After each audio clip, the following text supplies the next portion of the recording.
Clara Whitmore knelt behind the livery stable, prying her last 11 cents from the seam of her own boot. 3 weeks earlier, she had buried her mother on the trail, no stone to mark the grave. Now a stranger's 10-year-old son stood watching her count pennies like his family's future hung on the answer. Before this story ends, a broken widower will look a penniless orphan in the eye and say 5 words that change 4 lives forever. If you're watching from your porch, your kitchen, your favorite chair, tell me your city below, and subscribe because you will not want to miss where this goes. Colorado Territory. Summer, 1885. Clara Whitmore had exactly 11 cents left in the world, and she was counting them for the 3rd time, as though the coins might multiply if she stared hard enough. They didn't. She closed her fist around them anyway, pressed her knuckles white, and looked up at the woman standing over her with a ledger book clutched to her chest like a weapon. "I'm not asking you twice, Miss Whitmore." Mrs. Pruitt's voice carried across the boardwalk, sharp enough that 2 men loading a wagon nearby stopped to listen. "You owe me for 4 nights. 4 nights of a room, 4 nights of meals, and I have exactly 11 cents worth of patience left for a girl who can't pay her way. I can work it off." Clara stood smoothing the front of a dress that had been mended so many times, the thread showed more than the fabric. "I can clean. I can cook. I can mend linens faster than anyone you've hired. I don't need a seamstress. I need rent." Mrs. Pruitt snapped the ledger shut. "This is a hotel, not an orphanage." The word landed like a slap. Clara's chin lifted anyway. "I'm not an orphan asking for charity, ma'am. I'm a woman asking for work. You're a woman with 11 cents and no husband, no family, and no letter of reference. Around here that's called trouble, and I've got no room for trouble past sundown." A small voice cut through the exchange before Clara could answer. "Why are you sitting there like you're waiting to disappear?" Clara turned. A boy stood a few feet away, maybe 10 years old. Hat pushed back off his forehead, staring at her with the kind of directness only children seem to manage. Behind him, a man had gone still in the middle of the street, one hand still on the neck of a bay horse watching. "Henry." The man's voice was low, almost a warning. "Get back here." The boy didn't move. "She's not waiting to disappear, Papa. She's waiting for somebody to say something decent." Mrs. Pruitt sniffed. "Samuel Carter, you keep that boy of yours from meddling in hotel business." "He's not meddling." Samuel led the horse forward slow, like a man who'd rather be anywhere else. He didn't look at Clara directly. He looked at Mrs. Pruitt, and something in his jaw tightened. "How much does she owe?" "That's not your concern." "I'm making it my concern. How much?" Mrs. Pruitt hesitated, clearly unhappy about it, then named a figure. Samuel reached into his coat, counted out the coins without ceremony, and set them in her palm. "There. Paid in full." "Samuel?"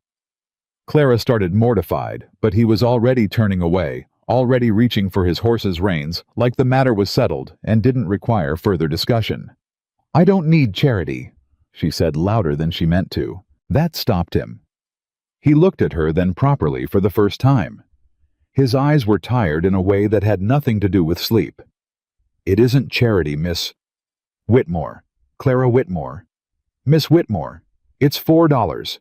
I've spent more on a bad horse." "That's not the point." "Then what is the point?" Clara opened her mouth and found she didn't have a ready answer.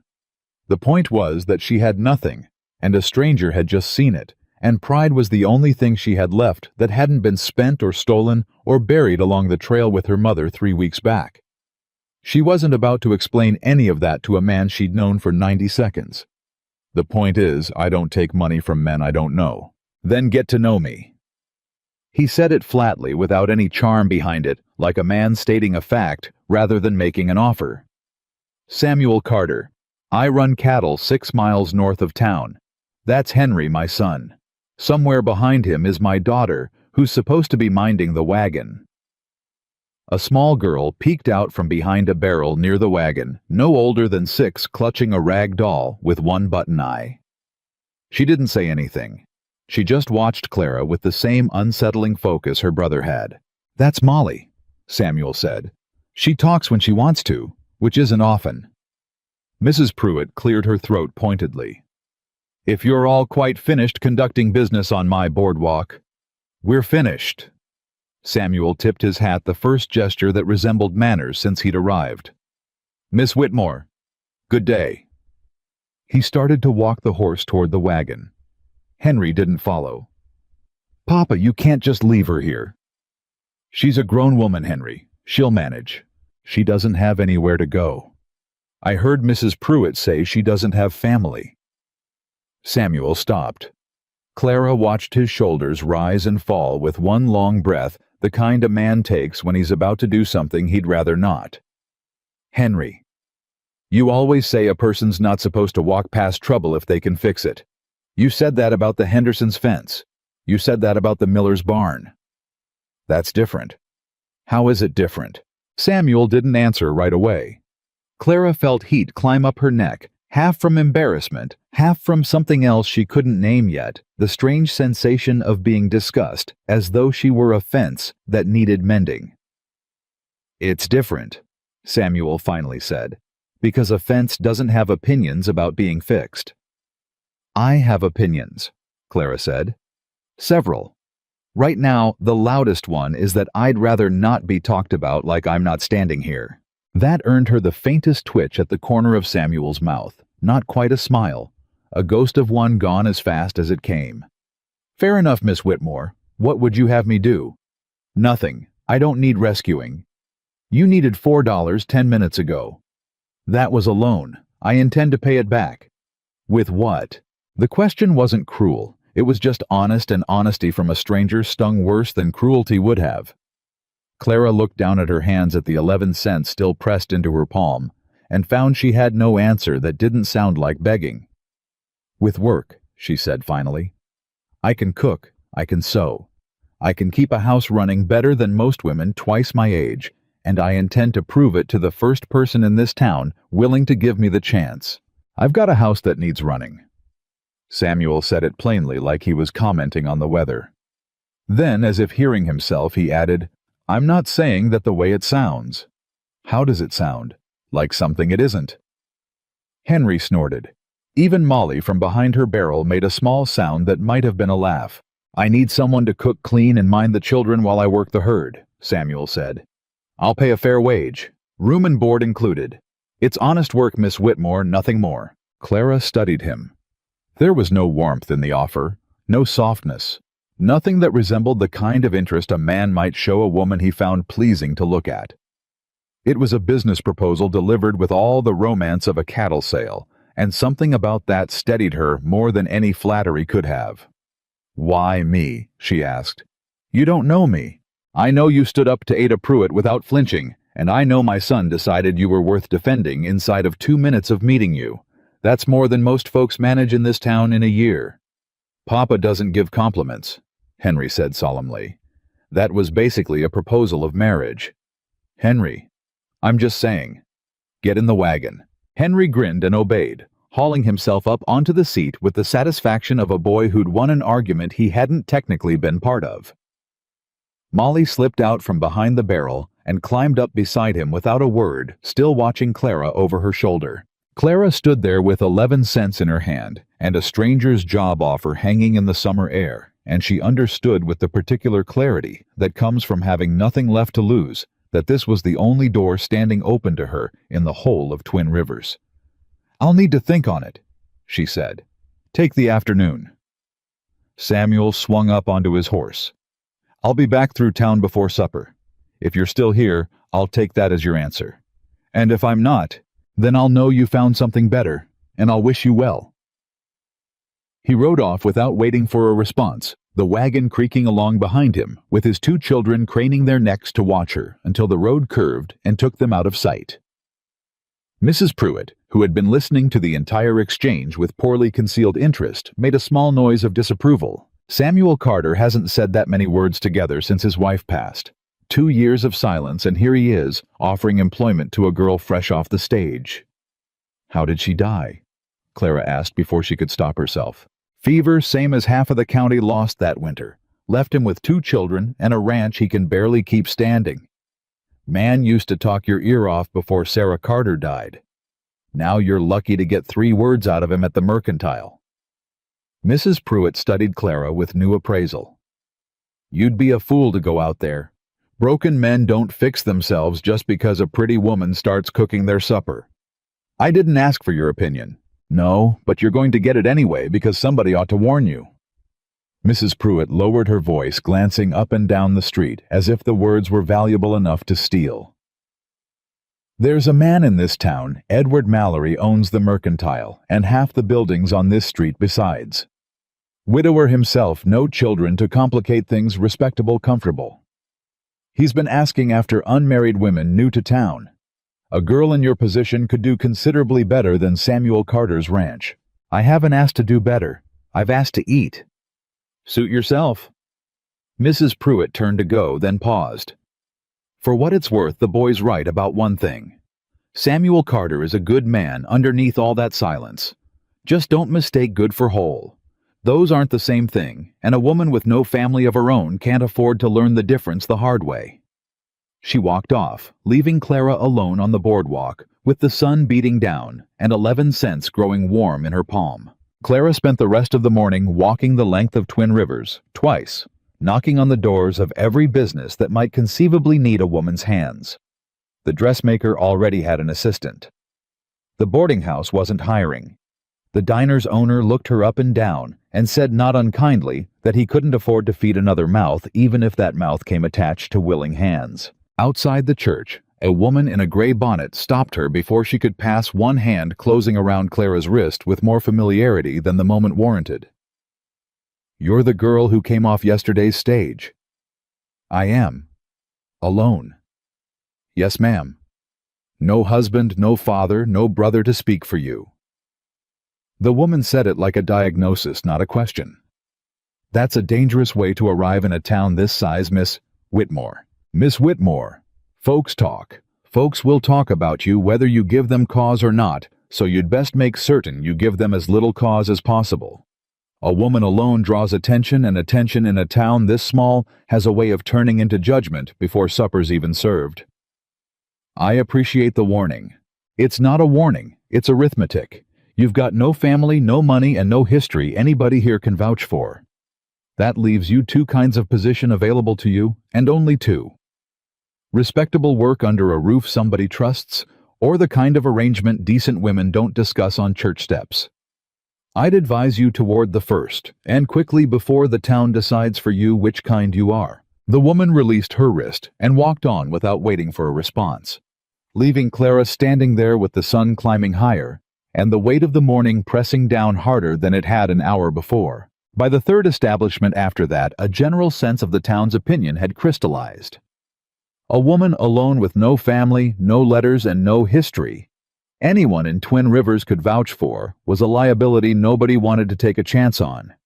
She stopped in front of the mercantile, last staring at the gold lettering on the window. Mallory's Dry Goods, and considered briefly walking inside. The door opened before she could decide.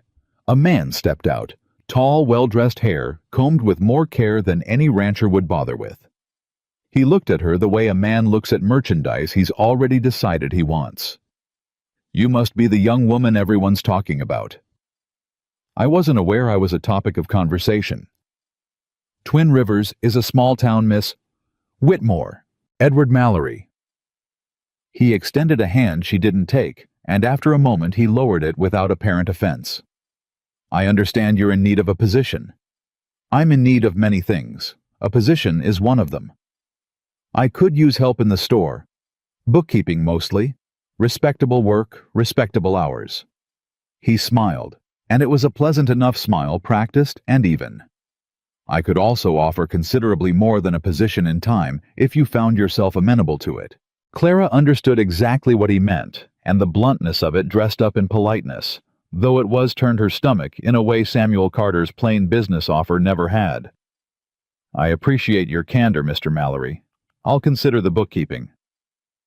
And the rest. I said I'd consider the bookkeeping. His smile didn't waver, but something behind his eyes cooled by several degrees. Of course. Take your time, Miss Whitmore. Twin Rivers isn't going anywhere, And neither I suspect are you. Not with 11 cents and no family to send for. How did you know how much money I have? Small town. He tipped his hat, mirroring the gesture Samuel had made hours earlier, though it carried none of the same weight. I'll be here when you've finished considering. He went back inside. Clara stood on the street a long moment, the heat pressing down on her shoulders like a hand, and thought about her mother, 3 weeks buried now, somewhere along the trail behind her in ground that would never have a marker, because there hadn't been time or money for one. She thought about the wagon train that had scattered after the fever took a dozen of them, about the family she used to have reduced now to 11 cents, and a decision she didn't want to make. She sat down on the steps of the hotel again, because there was nowhere else to sit, and because some part of her, the stubborn part, the part her mother used to call bullheaded, with something like pride in her voice, refused to walk into Edward Mallory's store and accept an arrangement dressed up as employment. The afternoon crawled forward. Clara watched the town go about its business, watched women she didn't know carry baskets and children, and conversation passed her without a second glance, and felt for the first time since her mother's death entirely and completely alone. It was nearly 5 o'clock when the wagon came back into view, Samuel Carter driving his children flanking him on the bench seat. He pulled up outside the hotel and didn't get down, just looked at her, sitting there in the same spot she'd occupied all afternoon. You're still here. I'm still here. Does that mean you've decided, or does that mean you haven't found anywhere better to sit? Maybe both. Henry leaned forward eagerly. Does that mean yes? Henry. I'm just asking. Clara stood brushing the dust from her skirt and made herself meet Samuel's eyes, even though every instinct told her it would be easier to look away. I have conditions. I'm listening. I work for wages, same as any hired hand. I don't want charity, and I don't want anyone in this town thinking I'm anything other than an employee in your house. Agreed. I keep my own room with a lock on the door. There's a room off the kitchen that stood empty since my sister left 2 winters back. It's got a lock. I'll have Henry fetch you a key tonight if you need convincing. I don't need convincing. I need it to be true. It's true. And if this doesn't work, if I'm not suited to your household, or you're not suited to having me in it, I want your word you'll help me find another position before you send me off.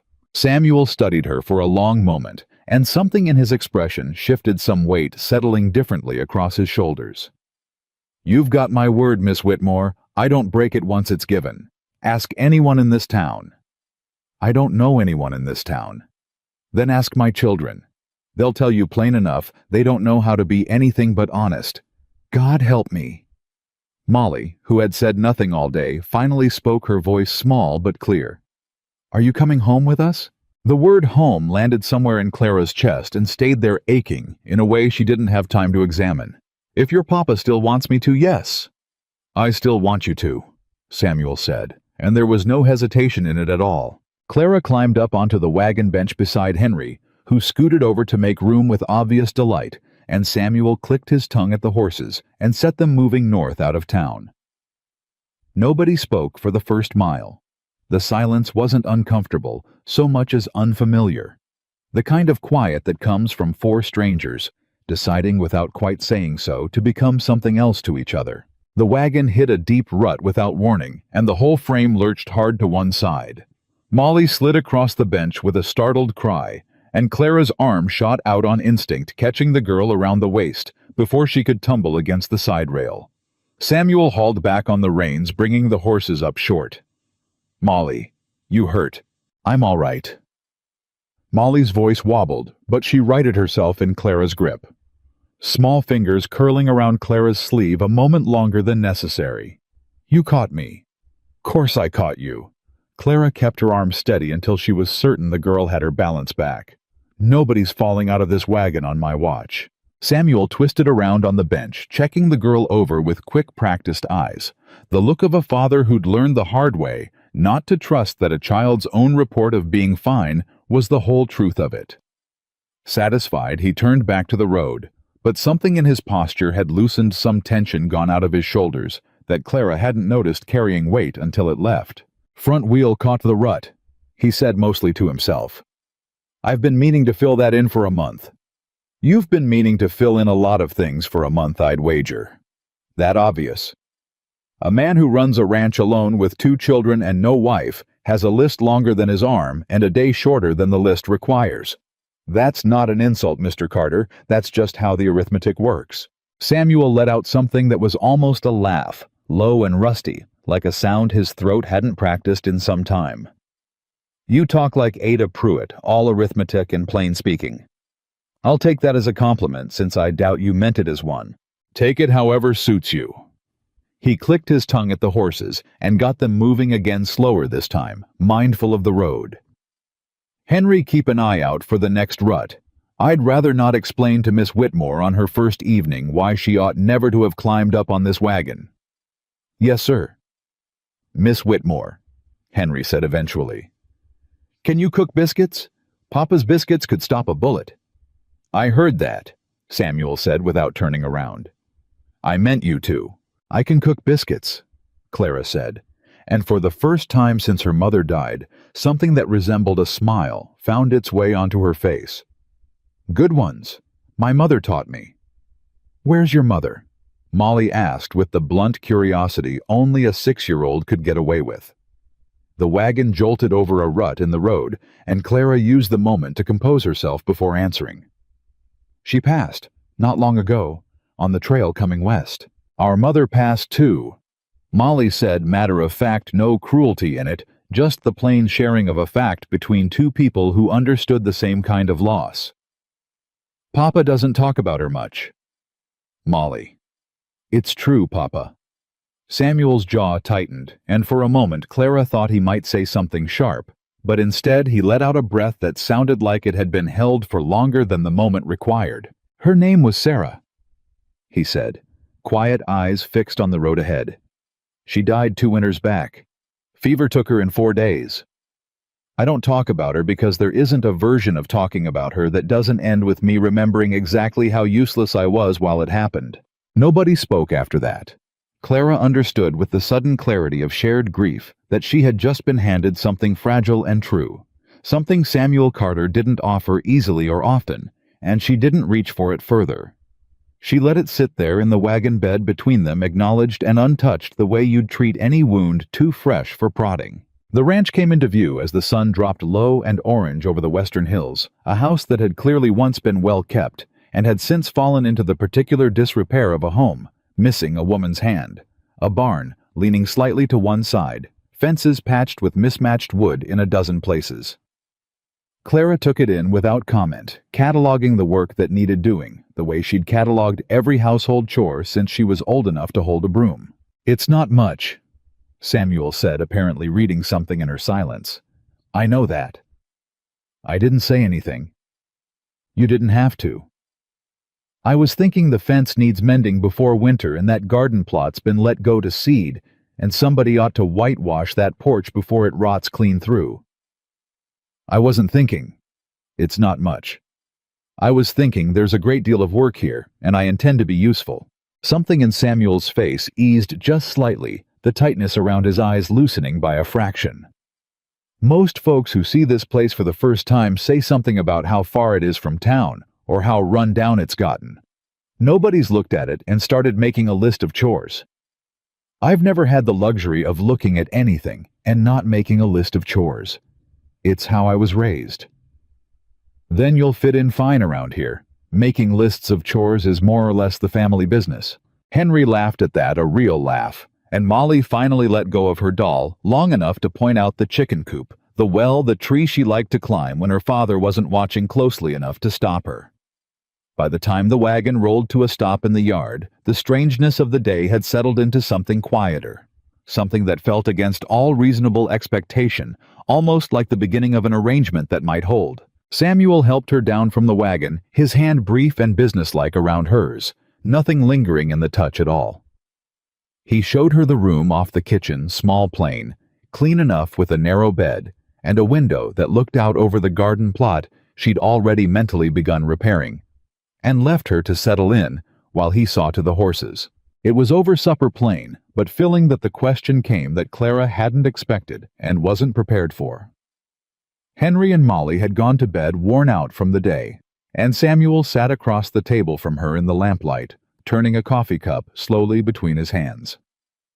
"I want to ask you something, and I want you to answer honest because I don't have the patience left in me for polite lies." "Ask then. Why'd you come west? Most folks who make that trip have family waiting on the other end. Somebody sent for them, or somebody's meeting them, or there's land already claimed with their name on the deed. You came into Twin Rivers with 11 cents, and no letter of reference, and no family anybody in that town could name. That's not a story. That's a woman running from something, or a woman who's got nothing left to run toward." Clara set down her fork. The lamplight flickered between them, and outside the window, the last of the summer evening bled slowly out of the sky. "My mother and I came west after my father died. Consumption 3 years back. We had a little money, not much, and a cousin in California who'd written asking us to come help run his store. We joined a wagon train out of Missouri in the spring." She paused, and Samuel didn't fill the silence, just waited patient in a way that surprised her. "Fever took a dozen people on that trail before we reached the Colorado line. My mother among them. I buried her myself with 2 other families, helping dig in ground that doesn't have so much as a marker to show for it. By the time we reached Twin Rivers, the wagon train was scattering in every direction, folks heading their separate ways, and I didn't have money enough left to continue on to California, and I didn't have a way to write ahead to my cousin to explain what had happened.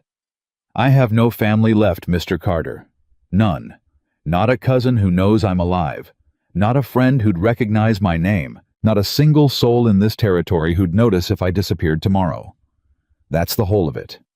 That's why I came into your town with 11 cents and no letter of reference. I didn't run from anything. I just ran out of everything." The kitchen was very quiet. Samuel set his coffee cup down with great care, as though the sound of it touching the table might break something. "I'm sorry," he said. "For your mother. For all of it. I don't need sympathy, Mr. Carter. I've had enough of it from strangers today to last a lifetime. It's not sympathy." He looked at her directly, and there was nothing performed in it, nothing soft or careful about the way he said what came next. "Funny.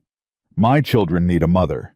Clara went very still. "I don't mean that the way it sounds," Samuel said quickly, some color rising in his face, the most emotion she'd seen from him all day. I don't mean to propose anything or suggest anything improper. I mean it plain. Henry hasn't laughed like he did tonight in longer than I can remember.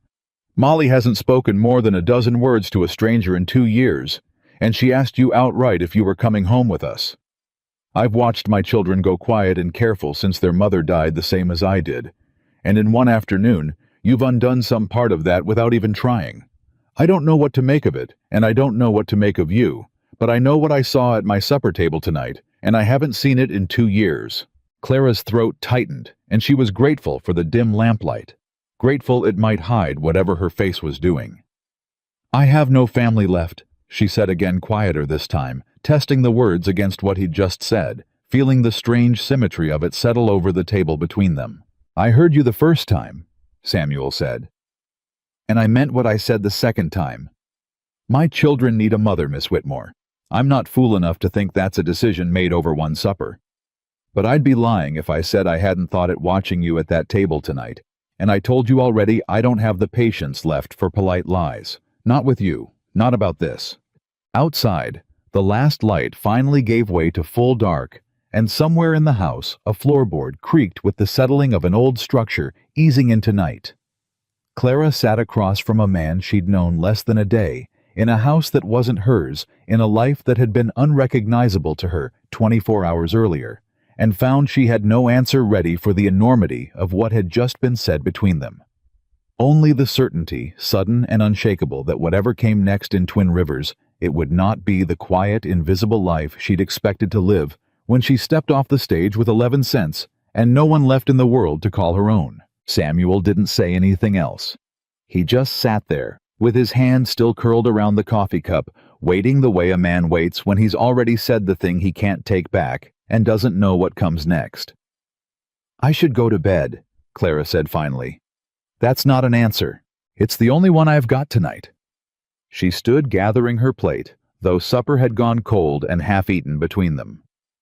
"You said something true, Mr. Carter, and I don't intend to pretend you didn't. But I came here for wages and a roof, not for anything else, and I'd ask you to remember that in the morning, same as I intend to." "I'll remember it." Samuel rose too, and for a moment they stood on opposite sides of the small kitchen, the lamp throwing long shadows across the floor between them. "I didn't say it to trap you into anything, Miss Whitmore. I said it because it's true, and I'm done pretending things aren't true just because saying them out loud is uncomfortable." "Then we understand each other." "I doubt that very much. But we've got time to work on it." Clara carried her plate to the wash basin, and Samuel took the lamp to check the door latches, and neither of them said another word before she closed the door of her small room and sat on the edge of the narrow bed, with her heart going harder than it had any right to. She told herself it was exhaustion. She told herself it was the strangeness of a new house, a new bed, a new life, folded into the space of a single day. She did not let herself examine the other explanation too closely, because examining it meant admitting that a stranger's plain, blunt honesty had rattled her more than Edward Mallory's practiced charm ever could. Morning came early the way it always did on a ranch, and Clara was up before the sun fully cleared the eastern ridge, moving through the unfamiliar kitchen by lamplight, until she found flour lard and a stove that clearly hadn't been properly cleaned in longer than she cared to guess. She had biscuits in the oven and coffee on the stove by the time Samuel came through the back door, hat already on hands, already dirty from whatever chore had pulled him out before dawn. He stopped in the doorway and stared at the table like it belonged to someone else's house. "You didn't have to do all this." "You hired me to cook. I'm cooking." "It's not even 6 in the morning." "Cattle don't wait for a decent hour, and neither does breakfast from what I understand of ranch life. Sit down before it gets cold, Mr. Carter." He sat slow like a man testing whether a chair would hold his weight, and when he bit into the first biscuit, something crossed his face that Clara hadn't seen there before. Not quite surprise, not quite pleasure, something closer to a memory surfacing against his will. "Sarah used to make biscuits like this," he said, then seemed to catch himself, jaw tightening. "I didn't mean to say that out loud. You can say her name in this house, Mr. Carter. I'm not going to break at the mention of a woman I never knew, and pretending she didn't exist won't make either of us more comfortable." "Most folks avoid the subject around me." "I'm not most folks. I buried my own mother 3 weeks back.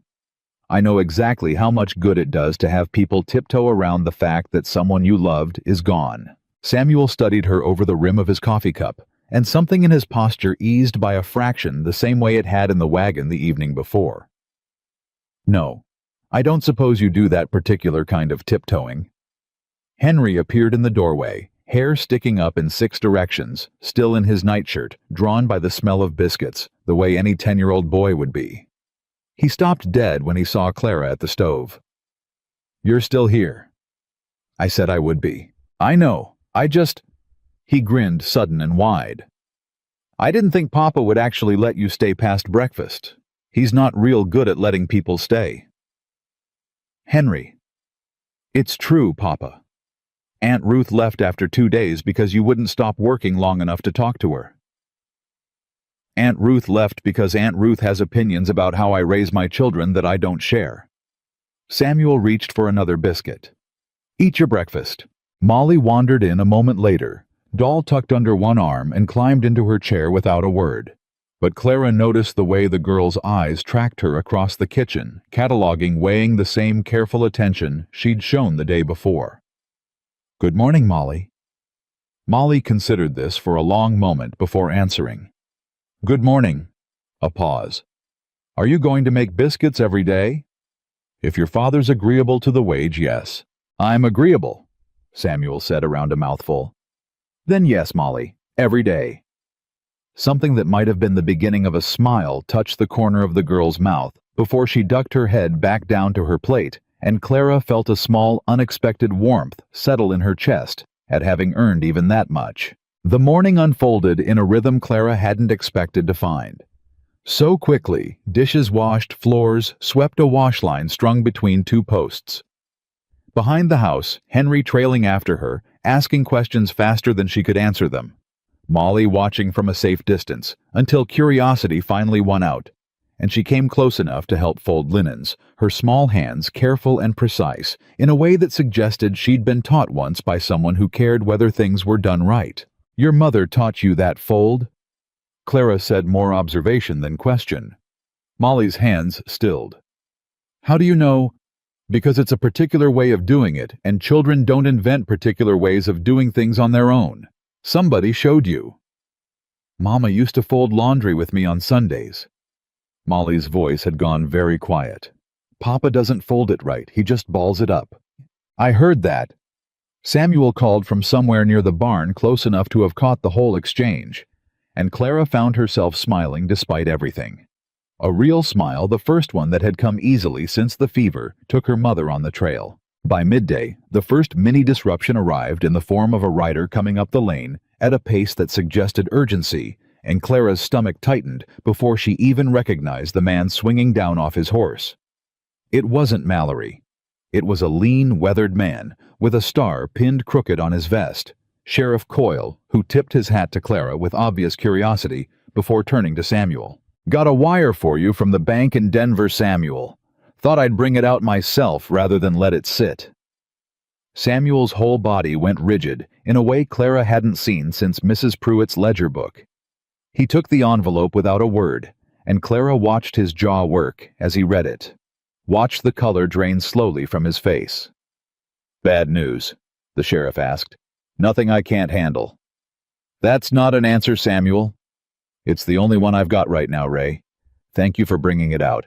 The sheriff lingered a moment, glanced between Samuel and Clara, with the particular curiosity of a small-town lawman who noticed everything and said nothing about most of it, then mounted back up and rode off without further comment.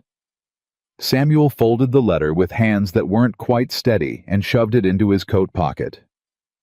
"Mr. Carter." "It's nothing, Miss Whitmore." "You went white as a bedsheet reading a piece of paper that's nothing. It's ranch business, not yours to worry over. I understand boundaries, Mr. Carter, but I don't understand lies, and that felt considerably closer to the second than the first." Samuel looked at her for a long moment, something warring behind his eyes, and then unexpectedly some of the tension went out of his shoulders. "The bank holds a note on this land. Has since Sarah got sick, and the medicine bills piled up faster than the cattle could cover them. I've been making the payments mostly, but this last winter was hard, and I'm behind by more than I'd like to admit." "How far behind?" "Far enough that letters like that one aren't friendly reminders anymore." He didn't look at her when he said it. "I'll manage it. I always have." Always is a strong word for a man who just went pale reading a letter. "You've known me 2 days, Miss Whitmore. You don't get to diagnose my character yet." "I'm not diagnosing anything. I'm pointing out that pretending a problem isn't a problem has never once made it smaller in my experience, and my experience on that particular subject runs considerably deeper than you'd guess." Samuel exhaled long and slow, and for a moment the mask of ranch owner competence slipped just enough that Clara saw something rawer underneath exhaustion, and something close to fear quickly buried again beneath a jaw clenched tight. "I'll figure it out," he said, and walked toward the barn without waiting for a response. Leaving Clara standing in the yard with a length of wet linen in her hands and a new unwelcome understanding of exactly how precarious the household she'd just joined actually was. She didn't press him further that day, though the question sat heavy in her mind through the afternoon's chores. It was Henry, predictably, who filled in the gaps nobody else would. "Papa's worried about the bank," he said that evening, helping her carry water from the well, while Samuel worked late fixing a fence line by lantern light. "I heard him talking to himself in the barn last week. He does that when he thinks nobody's listening."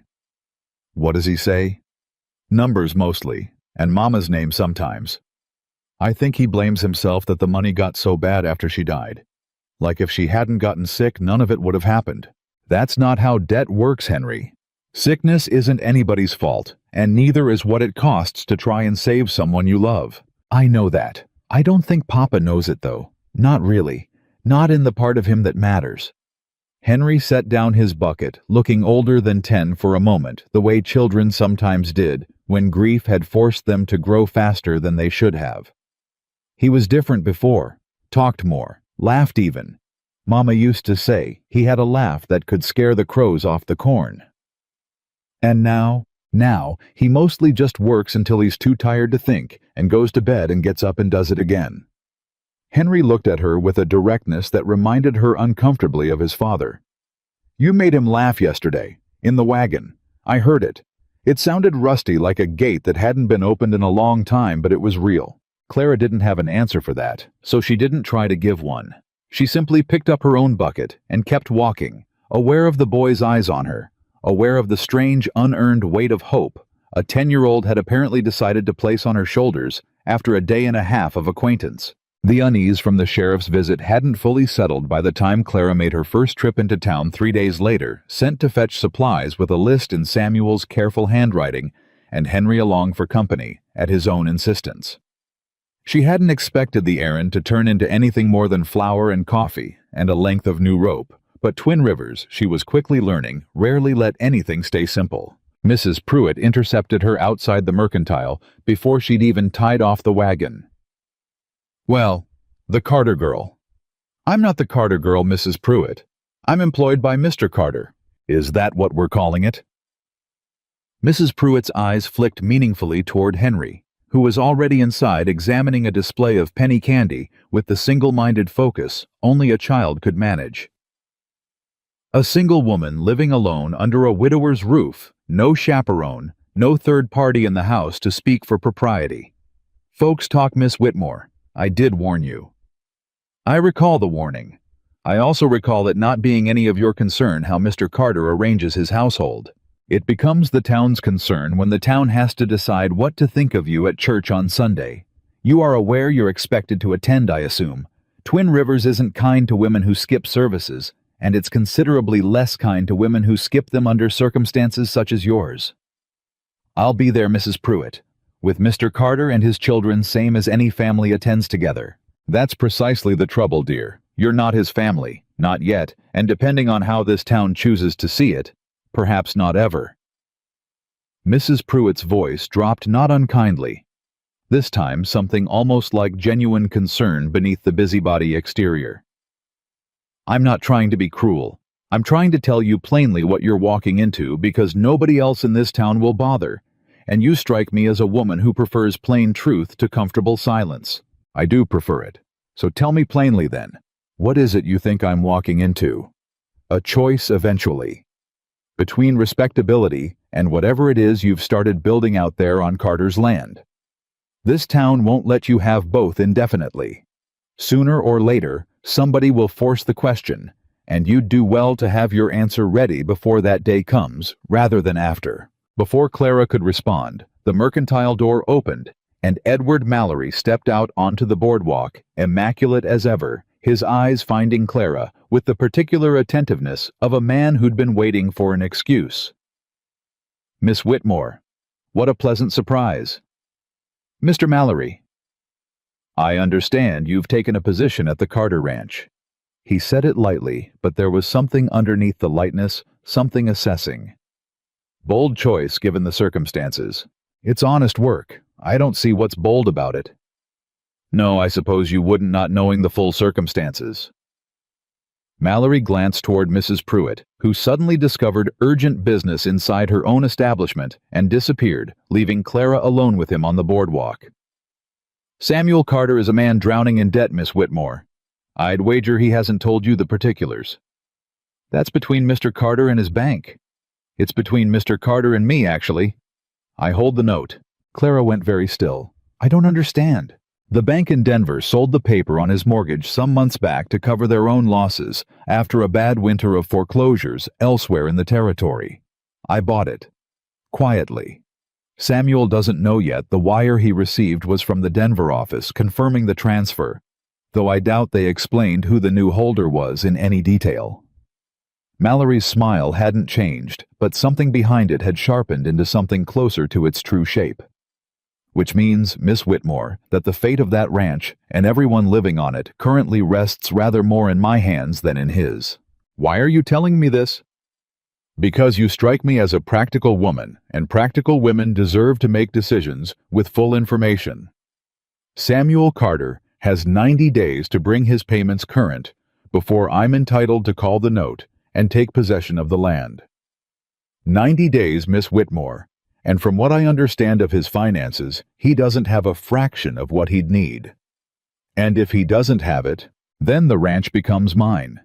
The children lose their home, and you find yourself once again a woman with no family, and now no employment either. Mallory stepped closer, his voice dropping to something almost gentle, almost reasonable. Unless, of course, someone were to intervene on the family's behalf. Someone with the means to simply make the debt disappear. You. Me. Though I confess my willingness to be generous in that direction would depend a great deal on whether the woman currently keeping his house found herself amenable to a different arrangement. With me. Clara felt something cold settle in her stomach, a fury so precise it nearly stole her voice entirely. You'd hold a family's home hostage to extort a marriage proposal. I'd call it an incentive, not an extortion. Business is business. Miss Whitmore and I've simply arranged the pieces so that the most sensible outcome happens to also be the one I prefer. He tipped his hat unbothered by her expression. You needn't answer today. 90 days is a generous window. Consider it. Talk to Samuel if you like, though I'd think carefully about how much of this conversation you choose to share, given how it might affect his temperament in the meantime. He walked back into his store, leaving Clara standing on the boardwalk, with her hands shaking the list of supplies, suddenly the least important thing in the world. Henry emerged a moment later, oblivious of penny candy already half consumed. Miss Whitmore, you look like you saw a ghost. I'm fine, Henry. You don't look fine. I will be. She forced her hands, still forced her voice level, aware of how easily a 10-year-old with sharp instincts might see straight through the performance.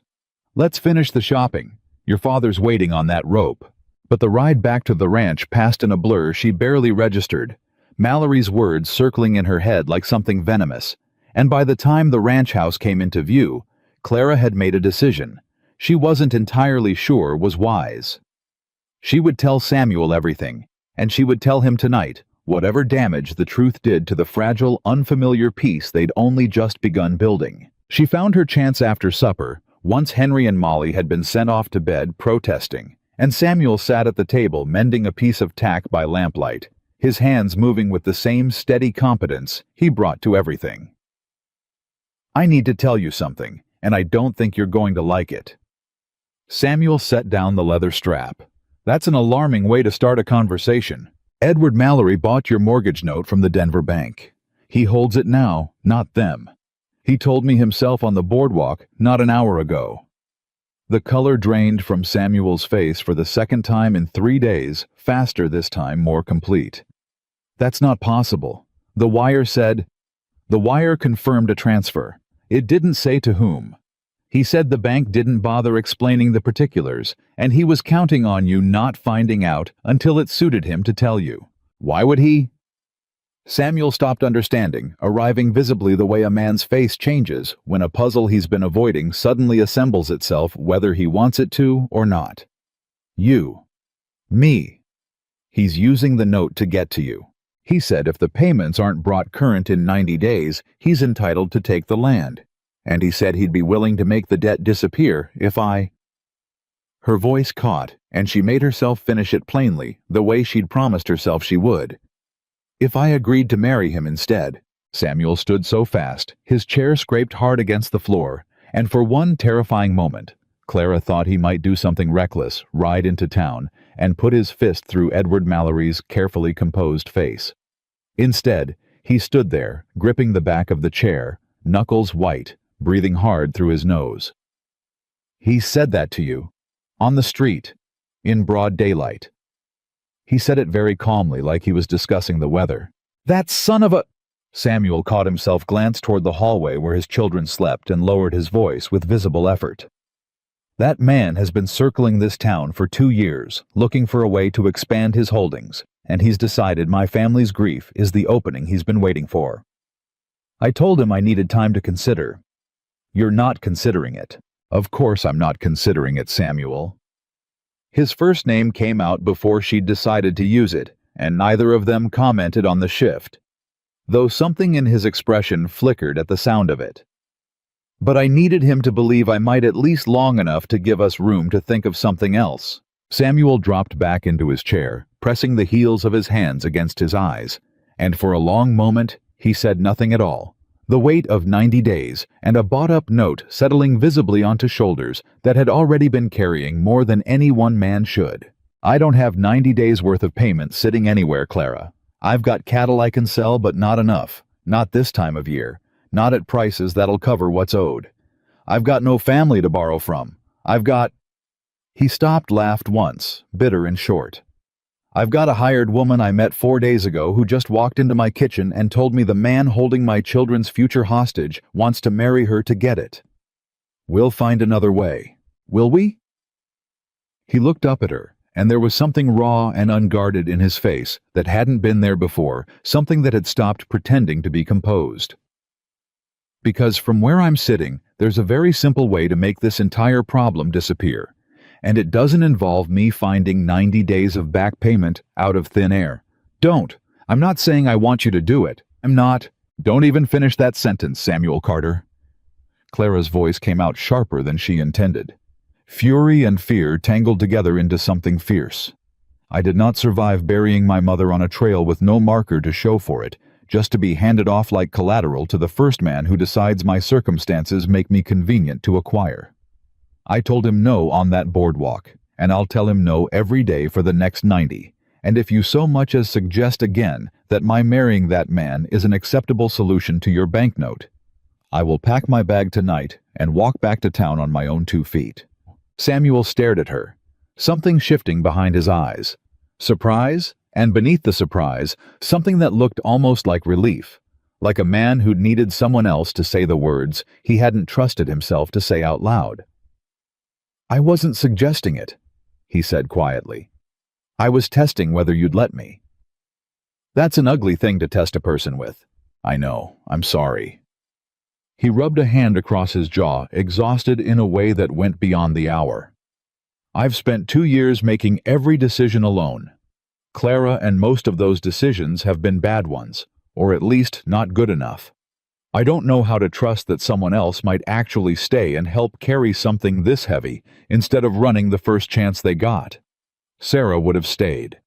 Sarah would have fought Mallory to a standstill without blinking. I don't know yet what kind of woman you are when the fighting actually starts, and I apologize for testing it in such a poor way. You're about to find out what kind of woman I am, Mr. Carter, because I don't intend to let that man take this house out from under 2 children who've already lost one parent to something they couldn't control. Something passed between them, then wordless the particular understanding of 2 people who'd both been flattened by loss and were only now cautiously considering whether it was safe to stand back up together. Samuel reached across the table, not quite touching her hand, close enough that the space between their fingers felt charged with something neither of them was ready to name. 90 days, he said. We'll need every one of them. Then we'd best start using them wisely instead of sitting here staring at each other. That earned her the ghost of a smile, the second one she'd seen from him, and it settled something in her chest, even as the weight of Mallory's ultimatum pressed down harder than it had an hour before. The next several days passed in a strange charged rhythm. Ordinary chores layered over an extraordinary problem. Biscuits and mended fences and bath times for 2 children who had no idea their home hung by a countable number of days. While Samuel rode out each morning, trying to calculate which cattle could be sold without gutting the herd he'd need for next season, and Clara stretched every dollar of the household budget until it groaned under the strain. It was Henry who noticed first that something had shifted beneath the surface of the house. "You and Papa talk different now," he said one afternoon, watching Clara hang wash while Samuel worked the far fence line within shouting distance. "Like you're keeping a secret. Grown-up business, Henry. Nothing for you to worry over. That's what Papa says about everything that actually matters." Henry picked at a loose thread on his sleeve, uncharacteristically subdued. "Are we going to lose the ranch?" Clara's hand stilled on the wash line. "Why would you ask that?" "Because I heard you and Papa through my window 3 nights ago. I heard the word mortgage, and I heard you say Mallory's name, And I know what that man's like. Everyone in town knows what he's like. She considered lying, considered the easy comfort of telling a 10-year-old not to worry about things beyond his control, and found she couldn't do it. Not after everything she'd already told him about honesty being the only currency she had left to trade in. "There's a problem with money owed on this land," she said carefully. "Your father's working to fix it, so am I. It's serious. Henry and I won't pretend otherwise to you, but it isn't decided yet, and there's still time to change how it ends." "Is that why Mallory wants to marry you? To get the ranch?" Clara's breath caught. "Where did you hear that?" "I didn't hear it. I guessed it. He's been sniffing around every unmarried woman in this town for 2 years, according to Mrs. Pruitt, and now suddenly he's interested in the one woman living under our roof, right when Papa's behind on the mortgage. I'm not stupid, Miss Whitmore." "No," Clara said slowly, studying the boy with new respect. "You most certainly are not. Are you going to marry him?" "No, Henry, I am not." "Good." Henry's shoulders dropped with visible relief, some tension leaving his small frame that Clara hadn't fully registered him carrying. "Because Molly would cry for a week, and I don't think Papa would ever talk again, and I just got him talking again." "You didn't get him talking again, Henry. That's not something one person does for another. You did it. I watched it happen. You showed up 4 days ago, and now he laughs sometimes, and he eats breakfast at the table instead of standing at the stove wolfing it down before he goes out. That's you. Don't tell me it isn't because I've been watching him for 2 years, and I know the difference." Clara didn't have an answer for that, so she reached out instead and smoothed down a piece of Henry's stubborn cowlick, an old-fashioned motherly gesture that arrived before she'd consciously decided to make it, and Henry, to her surprise, didn't pull away. Sunday arrived before Clara felt ready for it.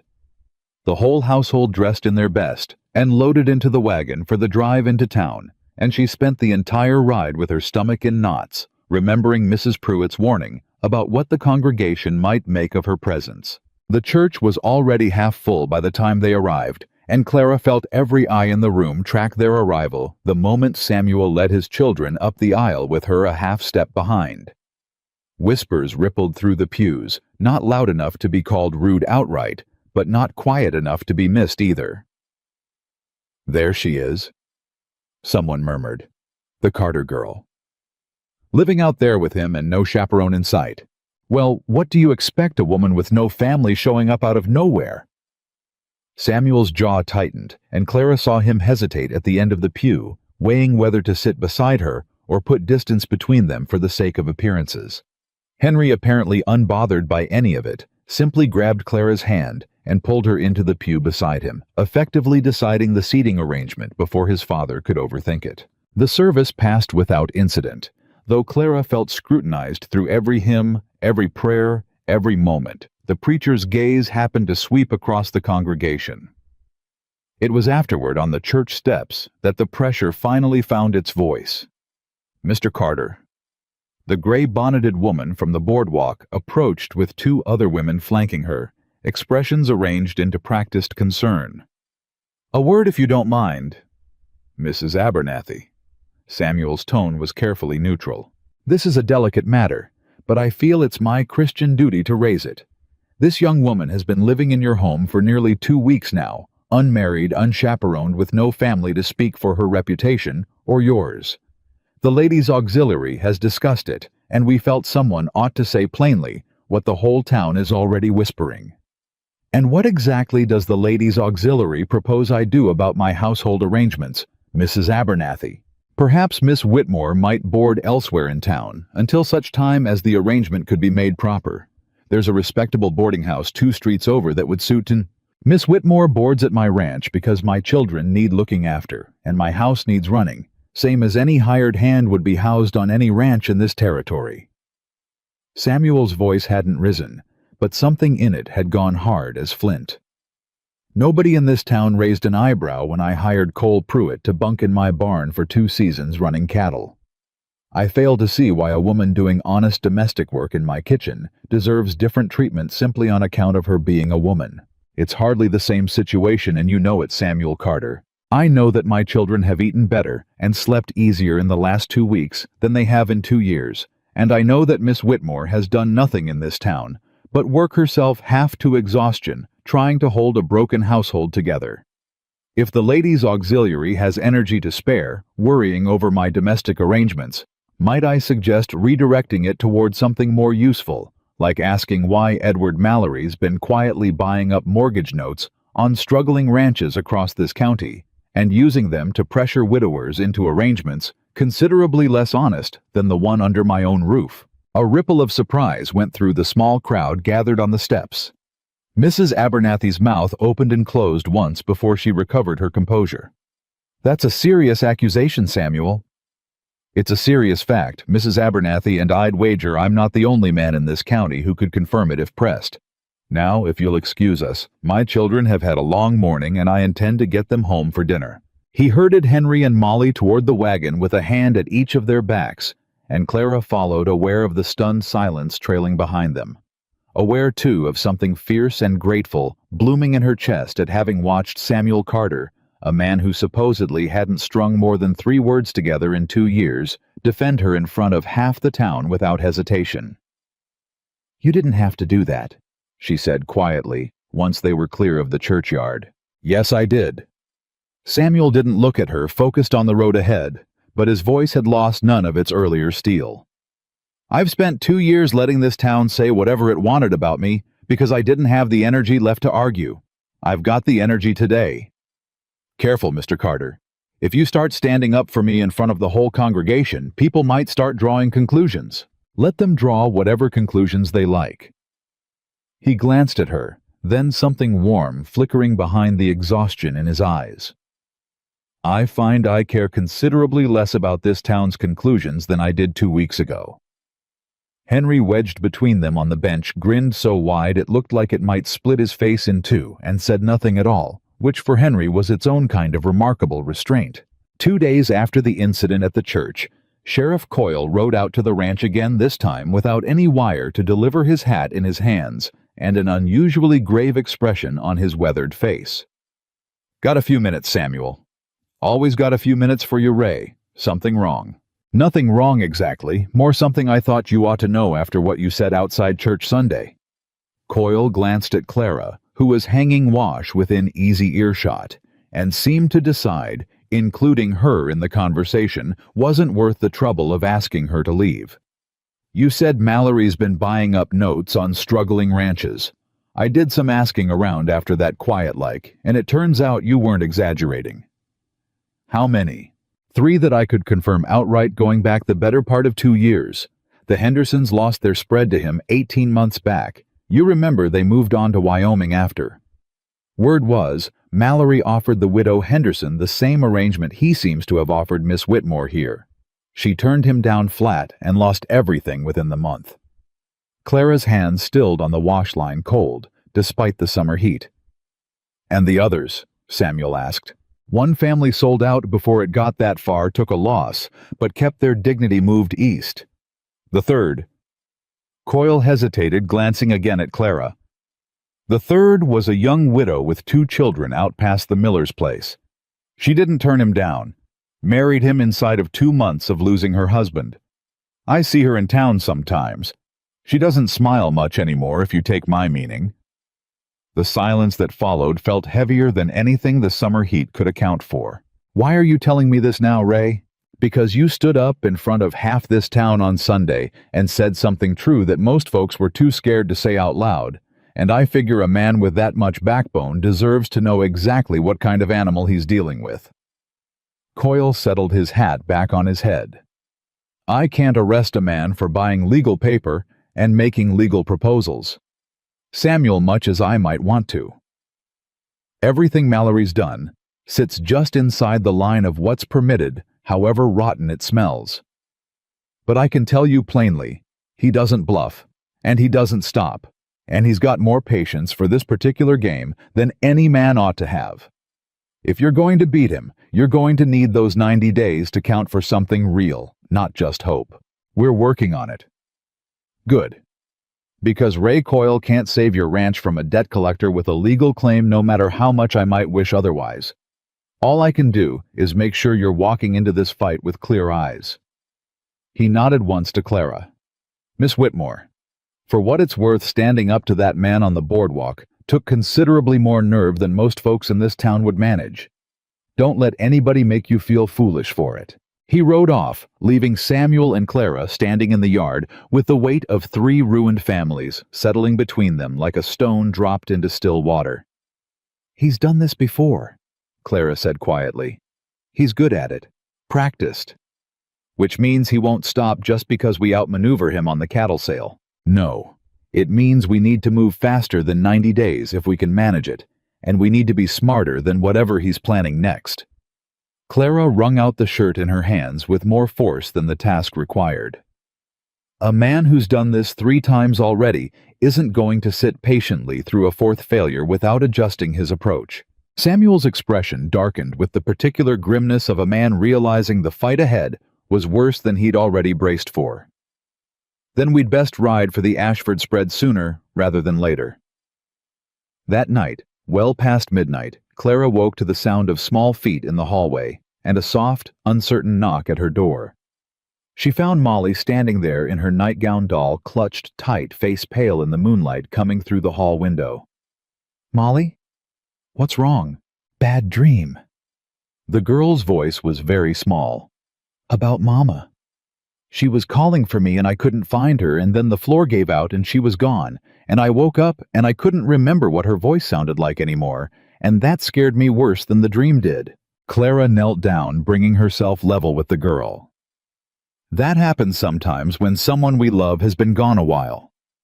The memory of their voice gets harder to hold on to, even though we don't want it to fade. It doesn't mean you loved her any less. Will I forget Papa's voice too someday if something happens to him? Nothing is happening to your Papa. You don't know that. Mama wasn't supposed to happen either, and then she did." Molly's chin trembled. "I don't want to forget anybody else's voice." Clara pulled the girl into her arms without thinking twice about it, and Molly came willingly burying her face against Clara's shoulder. Small body shaking with the particular grief of a 6-year-old confronting mortality for the 2nd time in her short life. "I'm going to tell you something my own mother told me the year my father died," Clara said quietly, rocking slightly the way she remembered being rocked. "She said grief doesn't take away the people we love. It just changes how we carry them. You won't forget your mama's voice, not the parts that matter. It'll come back to you in pieces when you least expect it. A certain smell, a certain song, a certain way, the light comes through a window in the afternoon. Those pieces add up over time into something you can hold on to, even when the exact sound of her voice gets harder to remember perfectly. Is that true, or are you just saying it because I'm crying?" The bluntness startled a small laugh out of Clara despite the moment. "It's true. I promise you it's true. I still remember the exact way my mother hummed while she kneaded bread dough, even though I sometimes struggle now to remember exactly how her laugh sounded. The pieces stay. They just rearrange themselves." Molly was quiet for the long moment, still held tight against Clara's shoulder. "Will you stay? Not just tonight. I mean, will you stay here at the ranch even after the bad money thing with Mr. Mallory is over?" Clara's throat tightened, and she was grateful the girl couldn't see her face in the dark hallway. "I intend to stay as long as your father needs me here, and as long as you and Henry want me around. I want you around." Molly pulled back just enough to look up at her small face, fierce with a conviction that seemed too large for a 6-year-old to carry alone. "You're the first person who's made Papa laugh since Mama died. Henry told me. I want you to stay forever, not just until the money problem is fixed." Forever's a long time to promise, sweetheart. Promise anyway. And though every practical instinct told Clara it was reckless to make promises to a grieving child about a future that hinged on 90 days, and a mortgage note, and a man's willingness to trust a woman he'd known less than a week, she found herself saying it anyway, quiet and certain in the dark hallway. "I promise I'll stay as long as I possibly can, Molly. That's the most honest promise I know how to give you." It seemed to be enough. Molly let herself be walked back to her own bed, tucked in with the same careful attention Clara had watched her fold laundry with days before, and fell asleep almost instantly, the particular boneless sleep of a child, who'd finally set down a fear too heavy to carry alone. Clara didn't sleep again that night. She sat by the kitchen window instead, watching the moon track slowly across a sky thick with more stars than she'd ever seen back east, and turned Mallory's ultimatum over and over in her mind, searching for an angle she hadn't yet considered a solution that didn't end with either a stranger's forced marriage or a family losing everything they had left. By morning, she had an idea half-formed and possibly foolish, and she brought it to Samuel over breakfast with more confidence than she actually felt. "You said you've got cattle you could sell, but not enough to cover what's owed, not at this time of year's prices." "That's right.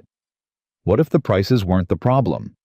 What if there was a buyer willing to pay above market quietly, without Mallory or the bank knowing the particulars until the deal was already done?" Samuel set down his coffee, studying her with new interest. "You know a buyer like that?" "Not yet, but I intend to find one. My father used to say, every problem in commerce comes down to finding the person who wants what you're selling more than you need to sell it. There are ranches to the north, aren't there? Bigger operations, ones that might need breeding stock rather than beef prices. There's the Ashford spread 2 days ride north. Big operation always looking to expand their herd genetics." Something sparked behind Samuel's tired eyes, the first real flicker of hope Clara had seen there since Mallory's name entered the conversation. "I hadn't thought to ask them. Never had cause to before." "Then perhaps it's time you did." Samuel was quiet for a moment, turning the idea over visibly, and then he did something that surprised them both. He reached across the table and took her hand, briefly, firmly, the first real touch between them that wasn't accidental or necessity-driven. 90 days doesn't feel quite as impossible this morning as it did 3 nights ago," he said. "I don't know if that's your doing, or the cattle idea's doing, or something else I haven't got a name for yet. But thank you, Clara, for all of it. Don't thank me yet. We haven't sold a single cow, and Mallory's still holding that note like a knife over both our heads."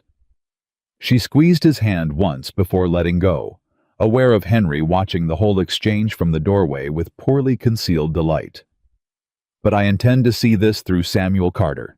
Every last one of those 90 days, if that's what it takes." Outside, the summer sun was already climbing hot and bright over the ridge, promising another long day of work and worry in equal measure, and Clara allowed herself for just a moment to believe that the coming fight might actually be one they could win. The moment didn't last long. She was in the garden that afternoon, wrestling weeds from around the tomato plants, when the sound of an unfamiliar carriage, too fine for a ranch road, too polished for anyone but Edward Mallory, came rattling up the lane. Clara straightened, wiping dirt from her hands, and felt her stomach drop the instant she recognized him driving it himself alone, no clerk or witness in sight. "Miss Whitmore?" He climbed down without waiting for an invitation, surveying the ranch yard with the appraising eye of a man calculating what it would fetch at auction. "Samuel isn't here, I take it?" "He's out with the herd. I'd suggest you come back when he is, rather than trespass on land that still belongs to him." "Still belongs to him, for now." Mallory smiled, and it was a colder thing than any smile she'd seen from him before. "I heard an interesting rumor in town this morning. Something about a buyer up at the Ashford spread, and cattle prices well above market. I confess I'm curious how a man 3 months behind on his mortgage payments suddenly found the wherewithal to arrange such favorable terms. I don't see how that's your concern, provided the payments arrive on schedule." "Everything about this ranch is my concern, Miss Whitmore. That's rather the point of holding the note." He stepped closer, and Clara held her ground, refusing to give him the satisfaction of retreating. "I also heard about Sunday. Quite the performance on the church steps, from what several parishioners described to me. Samuel Carter, finding his voice again, defending your honor in front of half the county, naming me by name as though I'd done something shameful rather than simply sound business. You extorted a marriage proposal out of a family's desperation. I'd call that considerably worse than shameful. I'd call it opportunity properly recognized. Words matter less than outcomes in my experience." Mallory's jaw tightened, the first crack Clara had seen in his composure. "I don't appreciate being named a villain from a church pulpit, Miss Whitmore, even indirectly. It complicates business relationships I've spent years cultivating in this town. Then perhaps you should reconsider the business you're conducting. Or perhaps I should reconsider the timeline." His voice went soft, almost pleasant, which made the words that followed land considerably harder. 90 days was a generous window offered in good faith before Samuel Carter decided to publicly humiliate me in front of the entire congregation. I find my patience for generosity has thinned considerably since Sunday. 30 days, Miss Whitmore. That's what remains now. 30 days to bring the note current in full, or I take possession of this land and everyone on it finds somewhere else to live before the first snow falls. Clara's blood ran cold. You can't simply change the terms because your feelings were hurt. I can do precisely that, actually. The note specifies I'm entitled to call it whenever I judge the risk of continued default to have increased, and a very public accusation of predatory conduct made by the debtor himself strikes me as exactly the kind of reputational risk that would concern any reasonable lender. Mallory climbed back into his carriage, entirely unbothered, straightening his coat as though the conversation had been nothing more than a pleasant social call. You may relay the new terms to Samuel yourself, Miss Whitmore, or I can return this evening and deliver them personally. Either way, the arithmetic remains the same. 30 days, or the Carter Ranch belongs to me, and everyone currently living on it will need to find somewhere else to call home before winter. He snapped the reins and pulled the carriage around, leaving Clara standing frozen in the garden with dirt still under her fingernails, and 30 days now standing between the Carter family and everything they had left in the world. She was still standing there unmoving when Samuel rode in an hour later and took one look at her face before swinging down from his horse without bothering to tie it off properly. What happened? Mallory was here. What did he say? Clara made herself meet his eyes, made herself deliver the words plainly, the way she'd promised herself she always would with him, however much it cost either of them to hear it. He's cutting the timeline to 30 days, Samuel. He says the church accusation gave him legal grounds to call it early. 30 days, or he takes the ranch. Samuel didn't say a word for a long moment. He just stood there in the yard, one hand still gripping the reins of his horse, staring at nothing in particular, while the weight of 30 days settled into the lines of his face. 30 days. That's what he said. That's not enough time to drive cattle to the Ashford spread, negotiate a price, and get payment back here before the deadline. 2 days there, 2 days back at minimum. And that's assuming Ashford agrees to terms on the spot without wanting time to inspect the herd first. Then we don't have time to waste standing in this yard talking about how little time we have. Samuel looked at her, something sharpening behind his exhaustion. You're right. Get me a list of what needs doing here while I'm gone. I'll leave at first light. You're not going alone. Clara, somebody has to stay with Henry and Molly, and it's not going to be me riding north while my children sit here unsupervised. I didn't say I was coming with you. I said, you're not going alone, in the sense that matters. You need someone at your back who isn't exhausted and half sick with worry before you've even started riding. Take one of the hands from the Miller place. Tom Miller owes you a favor, doesn't he? Samuel blinked, some of the tension in his jaw easing at the practicality of it. He does, actually, from the fence work last spring. Then call it in. You'll need a second man to help drive the cattle regardless, and better it's someone you trust than someone you're paying by the day who might talk too loose in the wrong company. You've thought about this more than I have in the last 5 minutes. I've had 5 minutes longer to think about it than you have since I was the one standing here when Mallory delivered the news. Clara wiped her hands on her apron, forcing her voice steady, despite the fear still curdling in her stomach. Go talk to Tom Miller tonight. I'll have everything ready here by morning. Samuel nodded once, decisive. Now some of the old competence Clara imagined he'd carried before grief hollowed him out, returning to his posture. He mounted his horse without another word and rode toward the Miller's spread at a pace that suggested he understood exactly how little margin 30 days actually left them.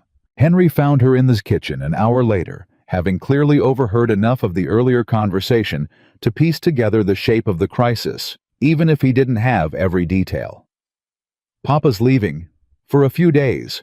He's going to sell cattle to a rancher up north. To pay off Mallory. To pay off the mortgage, yes.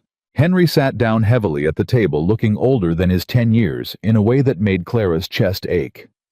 What if he doesn't make it back in time?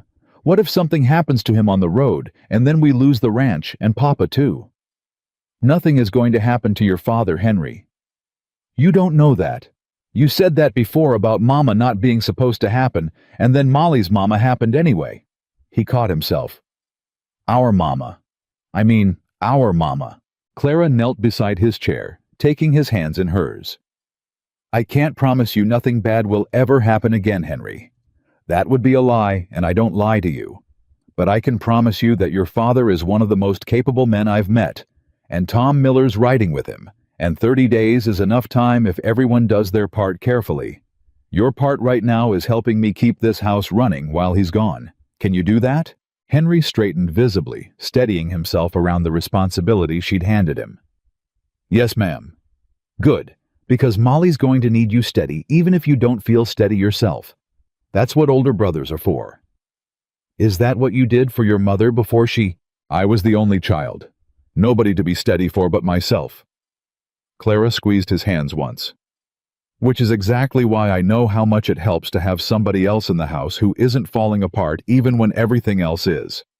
Samuel left before dawn the next morning, a hurried, awkward goodbye at the kitchen door that ended with him pausing halfway down the porch steps, turning back like he'd meant to say something else, and thought better of it.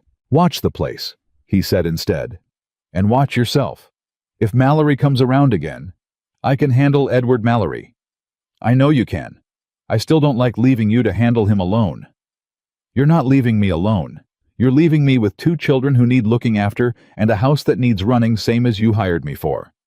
Go sell your cattle, Samuel. We'll be here when you get back. He held her gaze a moment longer than the conversation strictly required something unspoken passing between them. And then he mounted up and rode north with Tom Miller falling in beside him, the dust of their departure hanging in the still morning air long after the sound of hoofbeats had faded. The first 2 days passed in careful, deliberate routine chores, done meals cooked. Henry and Molly kept busy enough that the fear didn't have room to fully take hold.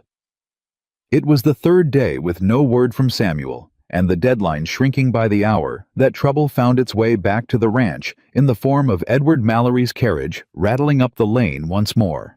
Clara met him in the yard before he'd even fully stepped down, unwilling to let him closer to the house than necessary. Mr. Carter isn't here. I'm aware. Word travels fast in a town this size, Miss Whitmore. Everyone knows Samuel Carter rode north with cattle 3 days ago, presumably hoping to outrun the arithmetic I explained to you. Mallory's smile carried none of its earlier warmth, sharpened now into something closer to its true ugly shape. I thought you should know as a courtesy that I sent a wire ahead to the Ashford spread yesterday. Clara's stomach dropped. What kind of wire? Simply informing them of Samuel's financial situation, his debts, the precariousness of his position. I thought it only fair that any potential buyer understand exactly what kind of desperation they'd be negotiating against before agreeing to terms. Mallory examined his gloves with studied casualness. Desperate men rarely get fair prices, Miss Whitmore. Any experienced buyer knows to press an advantage when one presents itself so plainly. You sabotaged the sale. I clarified the circumstances. There's a difference. There isn't, and you know there isn't. Clara's hands curled into fists at her sides, fury burning hotter than fear for the first time since this whole nightmare began. You're terrified he might actually succeed, so you're doing everything in your power to make certain he can't. Something flickered behind Mallory's composed expression, not quite alarm, but close enough to it that Clara understood with sudden clarity that she'd struck closer to the truth than he wanted acknowledged. I'm protecting an investment, he said, voice tightening. Nothing more.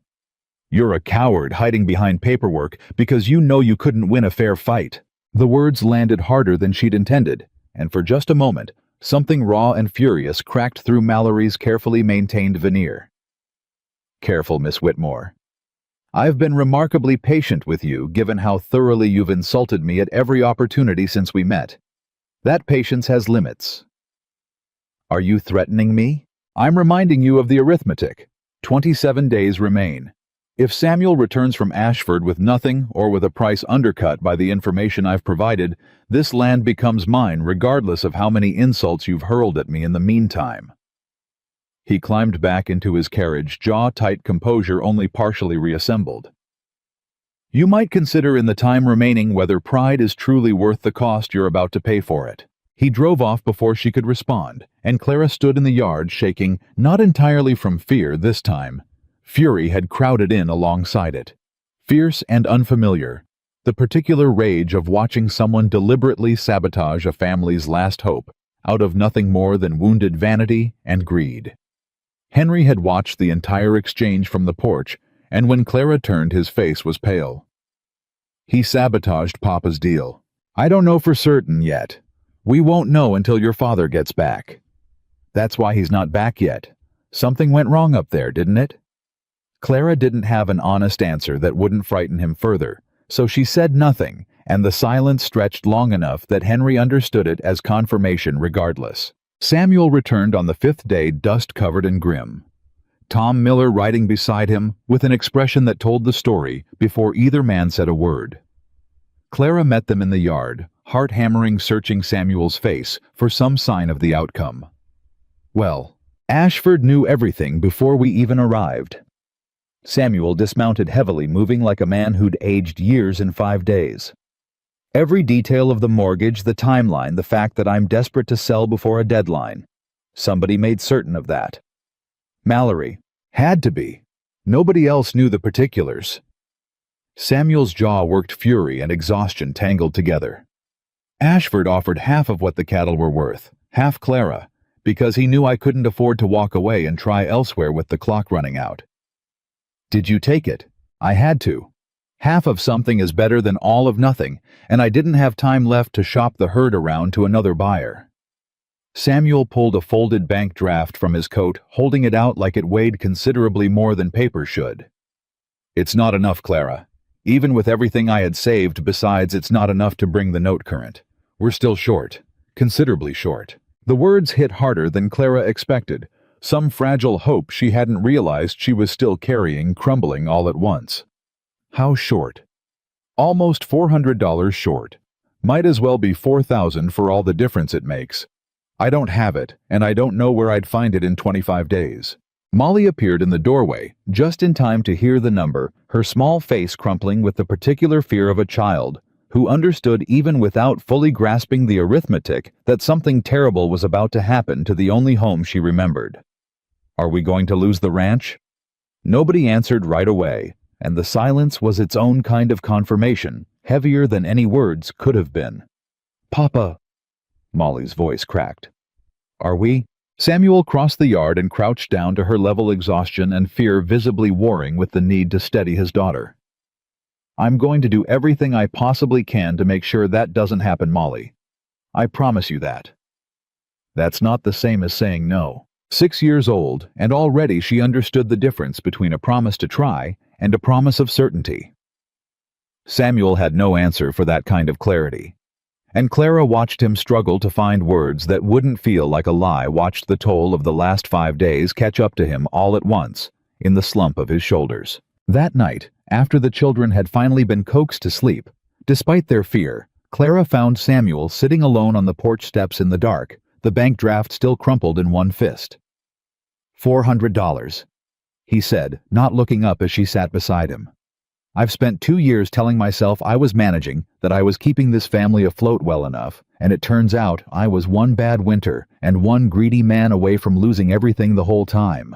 That's not a failure, Samuel. That's just what happens when grief and debt pile up faster than one person can outrun them. Sarah would have found the $400.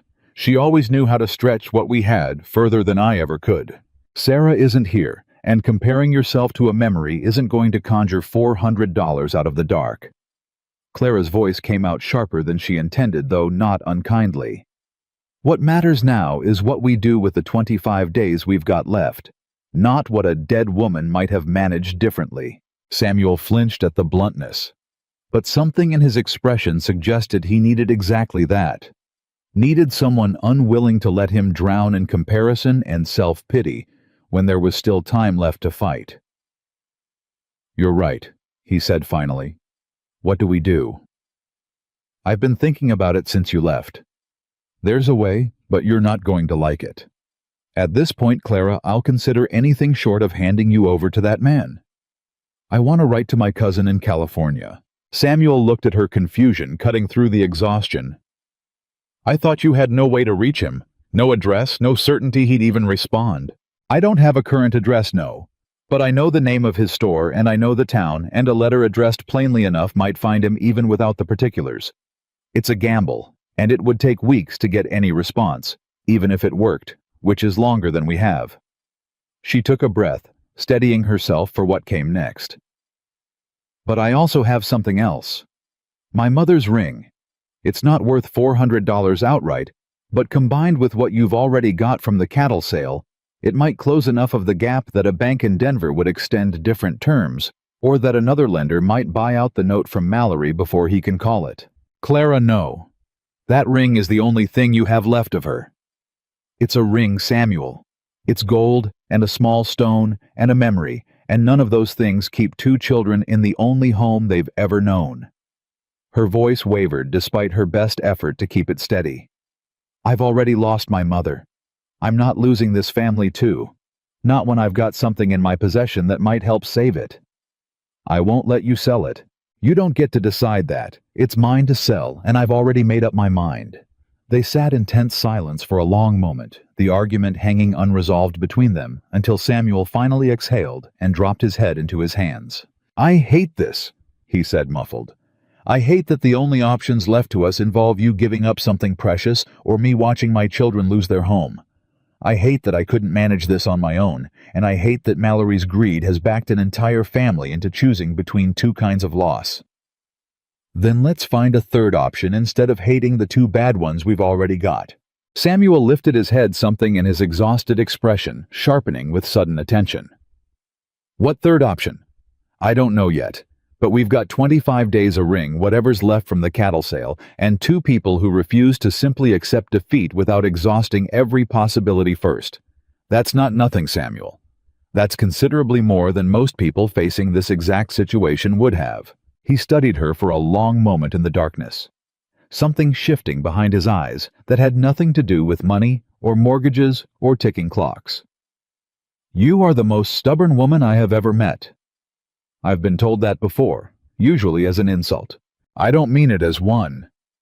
His voice had gone quiet rough with something Clara hadn't heard from him before. "I mean it as the truest thing I know about you, and possibly the reason my children are sleeping soundly tonight instead of crying themselves sick with fear."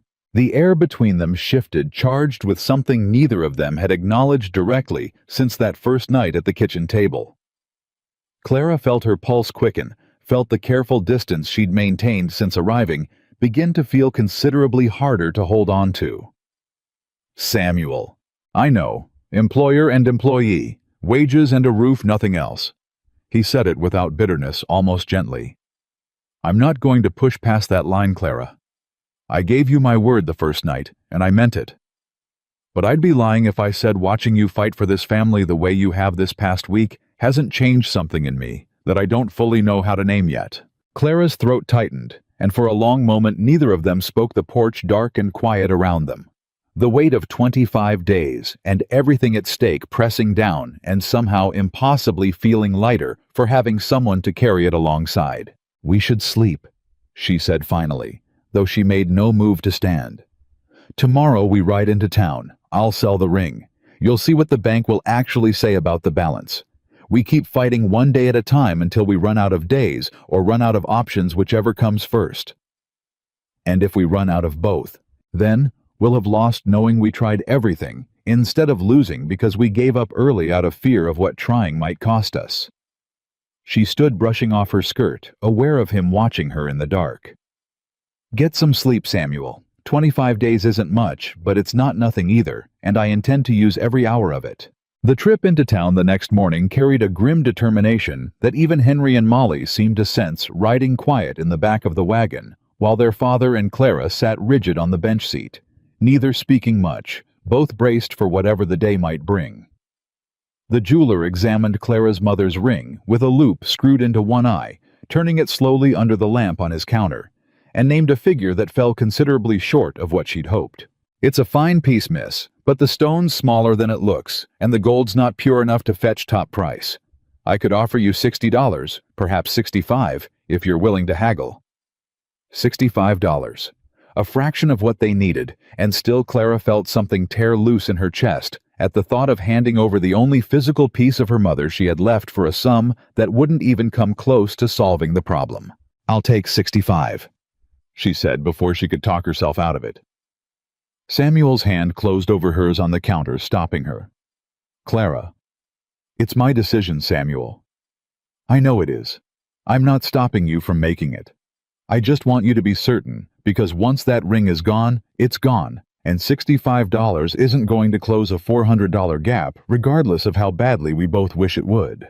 Clara hesitated, hand still resting beneath his, the jeweler waiting with poorly concealed impatience for a decision either way. "You're right," she said, finally pulling her hand back and closing her fist around the ring instead of pushing it across the counter. $65 isn't enough to matter, and I won't have sold the last thing I own of my mother's for a sum that changes nothing in the end. The jeweler shrugged unbothered and returned to whatever task her arrival had interrupted. Outside, the summer heat pressed down as heavily as it had the day Clara first arrived in Twin Rivers, and she found herself standing on the same boardwalk, facing the same impossible arithmetic, with considerably less hope than she'd carried even a week before. "We need a bigger solution," Samuel said, staring down the street toward the bank. $65 from a ring, whatever's left from half-priced cattle, none of it adds up to enough. We need something we haven't thought of yet. It was Sheriff Coyle emerging from the jailhouse across the street, who unknowingly handed them exactly that. "Samuel, Miss Whitmore." He tipped his hat, taking in their grim expressions with obvious concern. "Bad news from Ashford, I take it. Word travels. Half price on the herd thanks to somebody's helpful telegram." Samuel said, bitterness sharp in his voice. "Mallory." Coyle's jaw tightened. "I figured as much soon as I heard the price Ashford paid. Man's gotten bold since Sunday, thinking nobody in this town has the stomach to call him out directly." "Bold enough to sabotage a fair deal out of spite," Clara said. "Is there truly nothing that can be done about a man using legal paper to destroy families this way?" Coyle considered the question longer than Clara expected, something calculating entering his weathered expression. "Legally, no, not directly. But there's more than one bank in this territory, Miss Whitmore, and more than one way to skin a debt. Have you considered whether another lender might be willing to buy out Mallory's note entirely, take the debt off his hands before he can call it? Banks compete for good land, same as anybody else competes for anything valuable. And Carter land isn't worthless whatever, Mallory's telegram to Ashford might have implied." Samuel went very still. "You think a bank would actually do that? Buy out a note that's already in default territory? I think it's worth writing to Pueblo and asking, rather than assuming the answer's no before you've tried. There's a banker there, name of Whitfield, does business straight and fair, no games. He might see value in land that Mallory's been artificially depressing the reputation of, especially if he understood the full circumstances of how that reputation got depressed in the first place." Something sparked in Samuel's exhausted face, the first real hope Clara had seen there since he'd ridden back from Ashford defeated. "Pueblo's a full day's ride each direction. Then you'd best leave today if you mean to make use of the days you've got left." Coyle tipped his hat again. "I can't do much about Edward Mallory's paperwork, Samuel, but I can tell you where the fight might still be winnable, and I figured that was worth more to you right now than sympathy." He walked on, leaving Samuel and Clara standing on the boardwalk with something that felt cautiously, dangerously like renewed hope. "Pueblo," Samuel said. "Today." "Today," Clara agreed. "I'll manage the children and the house. You ride for Pueblo and find this Whitfield before Mallory finds some new way to close off every door we manage to open." Samuel turned to look at her, something fierce and grateful passing across his face. "I don't know how to thank you for any of this, Clara. The idea about Ashford standing your ground against Mallory, refusing to give up on a ring that meant everything to you. You can thank me by riding to Pueblo and coming back with good news, instead of standing here wasting daylight on gratitude." That earned her the ghost of a smile, tired but real, and within the hour Samuel was mounted and riding south with fresh urgency, leaving Clara once again to hold the household together, while the countdown continued, 24 days remaining, and every single one of them now feeling like it mattered more than the last. Samuel reached Pueblo well after dark, the ride harder and longer than he'd anticipated. his horse lathered and his own body aching in ways that had nothing to do with the miles covered. He found the bank closed for the night and spent an uneasy few hours in a rented room turning over every argument he might need to make Whitfield understand why a stranger's ranch was worth the risk. Morning brought him to the bank's door before it had properly opened, and Whitfield, when he finally appeared, proved to be a stout, unhurried man who listened to Samuel's entire story without interruption, hands folded on his desk, expression giving nothing away. "You're asking me to purchase a note that's currently held by a man with every legal right to call it in 23 days, Whitfield said once Samuel had finished. "A note on land that a competitor has apparently gone to considerable trouble to make appear worthless to potential buyers. I'm asking you to purchase a note on land that produces some of the best grazing in this county, currently being deliberately undervalued by a man using dishonest tactics to force a personal advantage that has nothing to do with sound business. That's a serious accusation. It's a documented fact if you're willing to send someone to ask around Twin Rivers, 3 families before mine. Ask the Sheriff Ray Coyle. Ask the widow Henderson if you can find her in Wyoming. Edward Mallory doesn't compete for land, Mr. Whitfield. He manufactures desperation and then profits from it." Whitfield studied him for a long moment, something calculating behind his steady gaze. "And what exactly would you offer me in exchange for taking on a debt currently sitting in default territory?" "Fair interest paid on time, same as I managed for 2 years before this last winter got away from me. And land that's worth considerably more than Mallory's telegram to Ashford implied, which I can prove with a walk of the property whenever you'd care to make the trip. That's a significant risk on my part. Mr. Carter, based entirely on your word, and a reputation I have no way of verifying from behind this desk." "Then send someone to verify it. I don't have unlimited days left to convince you, Mr. Whitfield, but I've got enough left to wait while you check every fact I've given you, provided you're willing to move quickly once you have." Whitfield leaned back in his chair, studying Samuel with new interest. Something in the younger man's steady, exhausted determination, apparently registering as more convincing than the words alone. "I'll send a man to Twin Rivers this week. If everything checks out the way you claim, I'll consider purchasing the note at a fair valuation, and I'll extend you terms that don't hinge on a stranger's personal grievance against you." "Consider isn't a guarantee. No, it isn't. But it's considerably better than the alternative you rode a full day to avoid, and I'd suggest you take it rather than pushing for more certainty than any reasonable banker would offer a man he met an hour ago." Whitfield extended a hand, and Samuel shook it, feeling something loosen in his chest for the first time since Mallory's carriage had rattled up his lane weeks ago. "Go home, Mr. Carter. Tend your land. My man will find you within the week." Samuel rode back toward Twin Rivers with something that felt dangerously close to hope, though he forced himself to temper it with the knowledge that consider wasn't the same as certain, and a week of waiting still left precious little margin against a deadline that continued shrinking with every passing hour. It was late that same evening, with the children finally settled and the house quiet around her, that Clara heard hoofbeats approaching the ranch far sooner than Samuel could possibly have returned from Pueblo. Her stomach clenched with instant instinctive dread even before she recognized Edward Mallory's silhouette dismounting in the moonlit yard alone. No carriage this time, just a man on horseback who'd clearly ridden out under cover of darkness for reasons that couldn't be good. She met him at the door rather than let him any closer to the sleeping children inside. "It's late, Mr. Mallory. I'd suggest whatever business you think you have here can wait for daylight." "I heard Samuel rode for Pueblo." Mallory's voice had lost its earlier smoothness, something rawer and more desperate bleeding through the composed exterior. "To see Whitfield, I presume, about buying out my note." "I don't see how that's any of your concern, provided the payments." "It is entirely my concern, Miss Whitmore, because if Whitfield agrees to purchase that debt, I lose my leverage entirely, and 2 years of careful patient work evaporate in a single afternoon." His hands were clenched at his sides, and for the first time since Clara had met him, Edward Mallory looked less like a calculating predator and more like a man watching his carefully constructed plan collapse in real time. "I've put considerable resources into acquiring that note. I don't intend to simply watch it slip away because a hired woman decided to be resourceful. Then perhaps you shouldn't have built your entire scheme on the assumption that desperate people never find a way to fight back. 24 days, Miss Whitmore. 24 days, and I am done being patient, done being reasonable, done watching this town celebrate Samuel Carter as some kind of wronged hero while I'm painted the villain for engaging in perfectly legal business.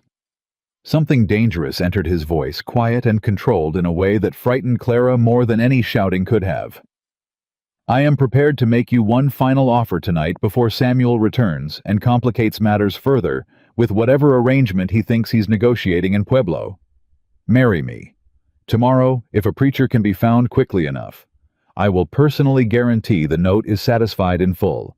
The Carter family keeps their home, and this entire ugly business ends immediately cleanly, with everyone reasonably satisfied except perhaps your own pride. And if I refuse, then I will do everything in my considerable power to ensure Whitfield never agrees to purchase that note. I will call the debt the moment those 24 days expire, and I will make absolutely certain that every person in this territory knows exactly whose stubbornness cost 2 children their home. Mallory stepped closer, moonlight catching the hard, desperate glint in his eyes. I am not a patient man by nature, Miss Whitmore, whatever performance of patience I've managed until now. You would do well to consider that before you refuse me again. Clara stood her ground, every instinct screaming at her to retreat, and refused to give him the satisfaction. I refused you the first time on a boardwalk with witnesses nearby, Mr. Mallory. I'm going to refuse you again right now, alone in the dark, because my answer doesn't change based on how frightened you're trying to make me. I will not marry a man who tried to destroy a family's home in order to force my hand.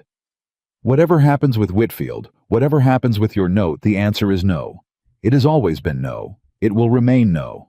Mallory's composure cracked entirely, then fury and desperation twisting his features into something ugly and unguarded. You foolish, stubborn girl. Do you have any idea what you're throwing away? Not just for yourself, for that entire family. 2 children about to lose everything they have left because you'd rather cling to some romantic notion about a man who can't even provide for his own household without a hired woman's help. Get off this land, Mr. Mallory. This land will be mine within the month regardless of what you decide tonight. Get off this land now before I wake Henry and have him fetch the shotgun from the barn, because I promise you that boy would relish the excuse. Something in her voice must have finally convinced him she meant it, because Mallory backed toward his horse, still furious, still radiating the particular danger of a man watching his plans unravel and searching desperately for some way to salvage them. 24 days, Miss Whitmore. Enjoy them. They're the last peaceful ones you or that family are going to have for quite some time. He rode off into the dark, leaving Clara shaking on the porch steps. Adrenaline and fury and fear tangled together so completely she could barely separate one from another. She stood there a long while after the hoofbeats faded, staring out at the empty yard, understanding with sudden sickening clarity that Edward Mallory was no longer simply a greedy businessman pursuing an advantageous arrangement. He was a desperate man who had just revealed exactly how far he might be willing to go. And 24 days suddenly felt like nowhere near enough time to prepare for whatever came next. Samuel returned late the following afternoon, dust-caked and saddle-sore, but carrying himself with a cautious optimism Clara hadn't seen since before the bank's first letter arrived. He found her waiting on the porch, and the moment he took in her face, whatever good news he'd been preparing to share died on his lips. What happened? Mallory came here last night, alone, after dark. Samuel was off his horse before it had fully stopped closing the distance between them in a few long strides. Did he touch you, threaten the children? He threatened me. Not the children directly, though he made it plain enough what happens to them if I keep refusing him. Clara made herself recount it plainly, every ugly detail, watching Samuel's face darken with each sentence until his hands had curled into fists at his sides. He offered marriage again tonight instead of tomorrow, said he'd guarantee the note satisfied if I agreed before you got back, and in his words, complicated matters further. And you told him no. I told him no. I told him to get off this land before I woke Henry to fetch the shotgun. Something between fury and fierce pride crossed Samuel's face at that, though the fury clearly won out a moment later. He came here at night alone and threatened you while I was 3 counties away trying to save this family's home. I should ride into town right now, and you should do no such thing, because riding into town in a rage tonight accomplishes nothing except possibly landing you in Ray Coyle's jail for assault, which helps exactly no one. Clara caught his arm before he could turn back toward his horse. Samuel, look at me. I am unharmed. I am angry and frightened, and I haven't slept, but I am unharmed. And what we need right now is a plan, not a fistfight that gives Mallory an excuse to call the note early on grounds of your own bad conduct. The reasoning landed visibly, some of the reckless fury draining out of Samuel's posture, even as the anger remained banked beneath the surface. How did he seem truly? You know him better than I do, having borne the worst of his attention. Desperate. More desperate than I've seen him. He said if Whitfield buys the note, 2 years of careful work evaporate for him. And he sounded like a man watching everything slip away, rather than a man calmly executing a plan. Clara studied Samuel's exhausted, dust-covered face. What happened in Pueblo? Whitfield sending a man to Twin Rivers this week to verify everything I told him. If it checks out, he'll consider buying the note at fair value. Samuel exhaled hard. Consider, not promise. And a week is a considerable chunk of the 23 days we've got left, especially now that we know Mallory's willing to show up here alone in the dark when he's frightened enough. Then we don't have the luxury of simply waiting quietly for Whitfield's man to arrive. No, Samuel agreed, something grim and determined settling into his voice. We don't. Henry appeared in the doorway just then, having clearly been listening from somewhere within earshot, his face pale in the lamplight spilling out onto the porch. Mallory came here while Papa was gone. He did, Clara said, seeing no point in softening it now that the boy had already heard enough to piece together the truth. I sent him away. Everyone's safe. He shouldn't be allowed near this house. Henry's voice shook fear and fury tangled together in a way that reminded Clara painfully of his father. What if he comes back? What if next time you're not fast enough to send him off? Henry. Samuel crouched to his son's level hands, steady on the boy's shoulders, despite everything roiling beneath his own composed exterior. I'm not leaving this ranch again until this is settled. Not for Pueblo, not for Ashford, not for anything. You have my word. You said the bankman needs a week to check things out. That's a whole week Mallory could try something else. Then we make that week count for something more than waiting. Clara said, an idea sharpening in her mind, even as she spoke it aloud. Samuel Sheriff Coyle mentioned the widow Henderson out in Wyoming. If she'd be willing to put her account in writing everything Mallory did to her, everything that cost her family their home, that's exactly the kind of proof Whitfield's man could use to move faster, instead of simply verifying land value and reputation in the abstract. Wyoming's a long way to send a letter and expect a fast answer. Then we send a telegram instead of a letter, and we ask Ray Coyle to help track down her current address through whatever lawman's network exists between here and there. It's not certain, but it's considerably better than sitting here counting days and hoping Mallory doesn't find some new way to make things worse before Whitfield's man arrives. Samuel looked at her for a long moment, something like wonder mixed in with the exhaustion on his face. You never stop finding another angle, do you? Not when the alternative is watching 2 children lose the only home they've ever known. No, I don't stop. They rode into town together the next morning, all 4 of them. Henry and Molly tucked safely between them on the wagon bench and found Sheriff Coyle, willing enough to help once Samuel explained the reasoning, though his expression turned grave when he heard about Mallory's nighttime visit to the ranch.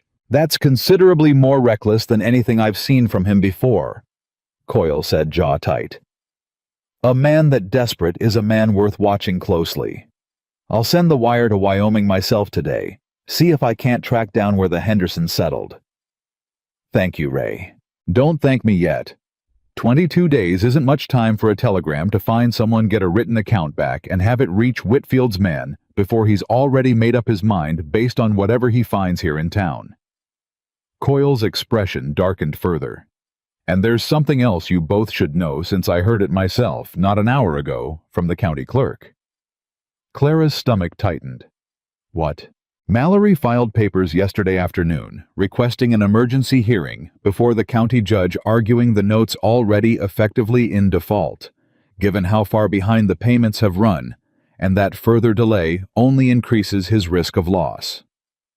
Coyle's voice was grim. If the judge grants it, that hearing could happen inside of 2 weeks, Samuel, regardless of whatever deadline you thought you still had left. The words landed like a physical blow. Samuel went very still beside her, and Clara felt the ground shift beneath everything they'd been fighting, for the careful, hard-won progress of the last several days, suddenly rendered meaningless by a single piece of paper filed in a courthouse. None of them had thought to watch closely enough. "He's trying to end this before Whitfield's man even arrives," Samuel said, voice hollow. "That's exactly what he's trying to do," Coyle confirmed. "And unless something changes fast, Samuel, I don't know that there's anything standing between you and a judge's ruling in Mallory's favor inside of 2 weeks' time." 2 weeks. Samuel repeated the words hollow in his mouth. 2 weeks to prove 3 years of predatory dealings to a judge who's probably never met Edward Mallory outside of whatever donations he's made to the man's re-election campaign. "Then we use every single one of those days, like they're the last we've got," Clara said, though her own voice shook with the effort of sounding steadier than she felt. "Ray, when's Whitfield's man due?" "Wednesday, if the wire I sent this morning reaches him in time to move up his schedule." "That's 4 days before the hearing if the judge sets it for the earliest date the law allows. Then we'd best hope Whitfield's man works fast, and hope even harder that Wyoming answers that telegram before the courthouse doors open." Coyle's jaw was tight. "I'll ride out myself if I have to, Samuel. Nobody in this county wants to watch Mallory get away with what he's done to your family and 3 others before you." The 4 days that followed passed in a blur of frantic, exhausting motion. Whitfield's man arriving Tuesday instead of Wednesday, walking the property with a surveyor's eye that missed nothing, asking pointed questions of Sheriff Coyle and 3 separate neighbors who'd watched Samuel work himself half to death, holding the ranch together. By the time he left, his expression had shifted from cautious skepticism to something considerably closer to conviction. "Mr. Whitfield will want to see this himself," he told Samuel on his way out. "But between us, Mr. Carter, I don't think you've got much to worry about on the land's value. Whatever Mallory told Ashford was a lie, built on nothing." The telegram from Wyoming arrived the following morning, 2 days before the hearing, and Clara's hands trembled, reading it aloud on the porch, while Samuel listened with his jaw clenched tight enough to ache. The widow Henderson had written 3 full pages unflinching, in every ugly detail, the note bought quietly, the marriage proposal disguised as rescue, the swift and total ruin that followed her refusal. She'd signed it with a hand that hadn't wavered once, and added a single line at the bottom that made Clara's throat close entirely. "Don't let him win this time. Somebody finally needs to stop him." "That's it," Samuel said quietly. "That's everything Coyle needs to bring before the judge. It's everything we need. Whether it's enough depends on whether that judge cares more about the law than whatever debt he might owe Mallory for past favors." Samuel reached over and took her hand steady, this time no hesitation in it at all. "We'll find out together." The night before the hearing, Henry couldn't sleep, and Clara found him sitting at the kitchen table well past midnight, turning the widow Henderson's letter over in his hands like he could will more certainty out of the pages by staring at them hard enough. "What if it's not enough?" he asked, not looking up. "What if the judge doesn't care, and Mallory wins anyway, and everything we did these past weeks was for nothing? Then we'll have lost knowing we fought as hard as anyone possibly could have, Henry. That matters even if it doesn't feel like enough tonight." "That's not really an answer." "No," Clara admitted, sitting down across from him. "It isn't. I don't have a better one to give you, not tonight, not with so much still uncertain. But I can tell you that your father rode to Pueblo on faith alone, and Sheriff Coyle chased down a telegram across 2 territories, and a widow in Wyoming, who owes this family nothing, wrote 3 pages of her own pain because she wanted to stop Mallory from doing to us what he did to her. That's not nothing, Henry. That's about as much as anyone could ask the world to give us. Henry considered that for a long moment, then folded the letter carefully and slid it back across the table. I'm coming to the hearing tomorrow. So is Molly. We should be there, whatever happens. Your father might say you're too young. Papa's stopped treating me like I'm too young for things that matter. You did that, I think, same as everything else. The courthouse was packed the morning of the hearing. Half the town crowded into benches that had clearly never seen this much attention paid to a mortgage dispute before.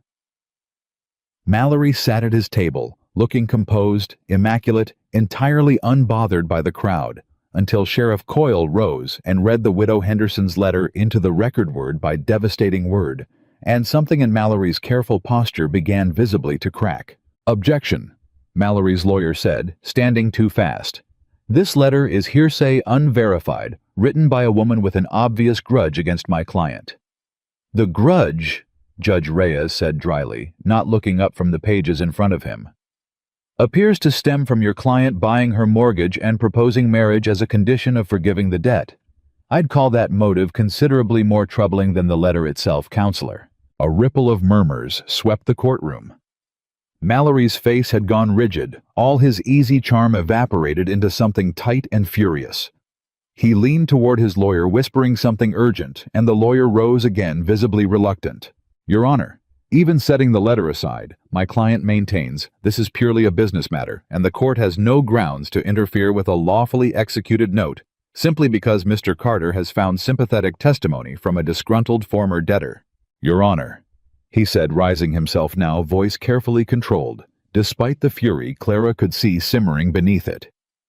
Whatever occurred with the Henderson matter, this case concerns the Carter note specifically, and the fact remains that Mr. Carter is significantly behind on payments, regardless of my personal conduct, which is precisely why Judge Reyes said, I've been informed a Mr. Whitfield of Pueblo is prepared to purchase this note in full at fair market value, effective immediately, provided this court doesn't grant your emergency motion first.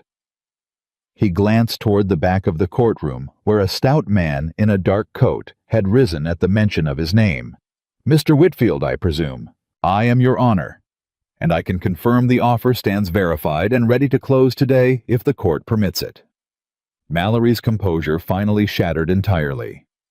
This is outrageous. A coordinated effort to strip me of a legally acquired asset. An asset acquired through a documented pattern of predatory lending disguised as legitimate business, if the Henderson letter and Sheriff Coyle's testimony are to be believed. Judge Reyes said, setting down his pen with an air of finality. I'm satisfied they should be believed. This court denies the emergency motion. Mr. Carter, you're free to sell your note to Mr. Whitfield on whatever terms you two negotiate. Mr. Mallory, I'd strongly advise against attempting this particular business strategy again in my county. The gavel came down, and the courtroom erupted into murmurs and a few scattered claps that Judge Reyes silenced with a single stern look, though he didn't seem entirely displeased by the reaction.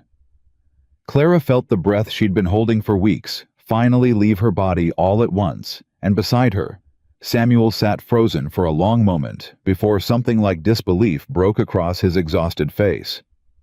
It's over, he said, barely a whisper.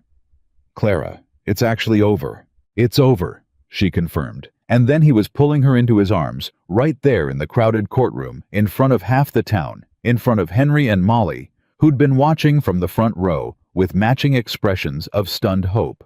And Clara let herself be held without a single thought toward propriety or wages, or the careful distance she'd sworn to maintain since her first night in his kitchen. Mallory brushed past them on his way out, face like a thundercloud, and paused just long enough to speak low and venomous, meant for Clara alone.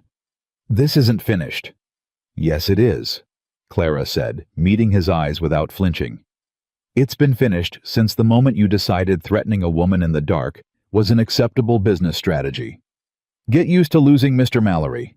This town isn't going to forget what you tried to do here. He said nothing further, simply walked out into the sunlight with what remained of his dignity, and Clara turned back to find Samuel watching her with an expression she'd never seen on his face before, something unguarded, something that had stopped pretending to be merely grateful. They celebrated that evening with a supper considerably finer than their usual fare. Henry recounting the entire courtroom scene for anyone who'd listen, with the dramatic embellishment only a triumphant 10-year-old could manage. Molly finally fully relaxed for the first time in weeks, laughing at her brother's exaggerations until she nearly fell out of her chair. It was later, after the children had gone to bed exhausted and happy, that Samuel found Clara on the porch, the same steps where they'd sat through so many hard conversations these past weeks, and settled beside her without a word. "I owe you everything," he said finally. "This ranch, my children's home, whatever peace I've got left in me after 2 years of barely holding on, none of it survives without you. You fought just as hard as I did, Samuel. Don't diminish what you did riding to Pueblo, standing up in that church, refusing to give up when every practical instinct told you the fight was already lost. Maybe. But I wouldn't have had the fight left in me at all if you hadn't walked into this town 3 weeks ago with 11 cents and more stubbornness than any woman I've ever met." He turned to face her fully, something raw and certain in his expression that hadn't been there before. "I told you once that my children needed a mother. I want to tell you something different tonight, something considerably more honest. I need you, Clara. Not as hired help, not as someone convenient who happened to save my family. I need you the way a man needs the one person who made him remember how to feel something besides grief." Clara's breath caught her heart hammering against her ribs in a way that had nothing to do with fear for the first time in weeks. "Samuel, I'm not finished." His hand found hers in the dark, steady and sure. "I don't have a ring to offer you tonight, and I know it's too soon by every proper measure this town would judge us by. But I'm done pretending I don't love you, Clara Whitmore. And I'd rather say it plainly tonight than spend one more day being careful with words that deserve to be said honestly. I love you too." Clara said the words arriving easier than she'd expected, true and certain, in a way that settled something deep in her chest that had been unsteady since the day her mother died on the trail. "I have for longer than I probably should admit, given how impractical and reckless it's been to fall in love with a man I was hired to cook for." Samuel laughed, real and warm, the sound of a man who'd finally set down a weight he'd carried for 2 long years. "Then perhaps we'll simply have to be reckless together going forward. Perhaps we will." Clara leaned into him, feeling his arm come around her shoulders with the same steady certainty he brought to everything that mattered. 21 days of that particular nightmare, and not one of them was easy. But I wouldn't trade a single day of it, Samuel Carter, not if it means ending up exactly here. Above them, the summer stars spread thick and bright across the Colorado sky. And for the first time since she'd stepped off the stage into Twin Rivers with nothing left in the world but 11 cents and her own stubborn will to survive. Clara Whitmore let herself believe fully, and without reservation, that she had finally found the family she thought she'd lost forever on that trail beside her mother's unmarked grave. The weeks that followed passed with a lightness Clara hadn't allowed herself to imagine possible, back when 11 cents had been the whole of her fortune. Whitfield's papers arrived within days, the note transferred clean and simple payments, restructured into terms that no longer felt like a countdown toward disaster. Samuel worked the herd with something like joy again, whistling under his breath, in a way Henry swore he hadn't heard since before their mother died, and Clara found herself humming over the stove some mornings without quite noticing she'd started. It was Molly who noticed first that something more had shifted between the 2 adults in the house, watching them with her usual sharp, quiet attention, until curiosity finally overcame restraint one evening at supper. "Are you going to marry Papa?" Samuel nearly choked on his coffee. Clara felt heat rush to her face, though she made herself answer honestly the way she'd promised this family she always would. "Your father hasn't asked me yet, Molly." "Why not?" Molly turned her full attention on Samuel, unblinking. "You said you loved her. Henry told me. I heard you both on the porch." "Molly." Samuel's voice carried equal parts embarrassment and helpless affection. "That was a private conversation." "You were loud." Henry snorted into his own plate, badly disguising a laugh, and Clara pressed her napkin to her mouth to keep from doing the same. Samuel looked between his 2 children, caught entirely, and finally set down his fork with the resigned expression of a man who'd just realized his careful timeline had been rendered irrelevant by a 6-year-old's bluntness. "Fine," he said. "I suppose there's no sense waiting for a private moment that clearly isn't coming." He rose from the table, crossed to where Clara sat frozen with her own fork halfway to her mouth, and knelt beside her chair in front of both his children. No ceremony to it at all, beyond the plain, unguarded certainty in his face. "Clara Whitmore, I had a whole speech planned for some quiet evening on the porch moonlight, and all the trimmings a woman like you probably deserves. My daughter's apparently decided that evening isn't happening on its own schedule, so I'll ask you here instead, plain in front of the two people who love you nearly as much as I do." He reached into his coat pocket and produced a ring, simple gold, clearly not new. "This was my mother's. I've been carrying it around for a week trying to find the right moment, and I'm beginning to understand there isn't one, so I'm making this the moment instead. Marry me. Not because my children need a mother, though God knows they do, and not because you saved this ranch, though you did that too. Marry me because I love you, because I can't imagine another morning in this house without you in it, and because I'd rather spend the rest of my life being reckless alongside you than careful and lonely without you." Clara's hands were shaking, tears blurring her vision before she'd even fully processed the words. "Yes," she said, the answer arriving before any hesitation could catch up to it. "Yes, Samuel Carter. I'll marry you." Molly let out a shriek of pure delight loud enough to startle the dog on the porch, and Henry, apparently done pretending composure, whooped and nearly upended his chair, scrambling around the table to throw his arms around both of them at once. "I knew it," he announced, muffled against Clara's shoulder. "I knew it the first day when you caught Molly falling off the wagon bench. I told Molly you were going to stay forever." "You did not tell me that," Molly protested, though she was laughing too hard to sound genuinely offended. "You said maybe." "I said definitely. You're remembering wrong because you were 6 and easily confused." "I'm still 6. Barely." Samuel laughed, the sound full and easy in a way that filled the whole kitchen, and Clara looked around at the three of them.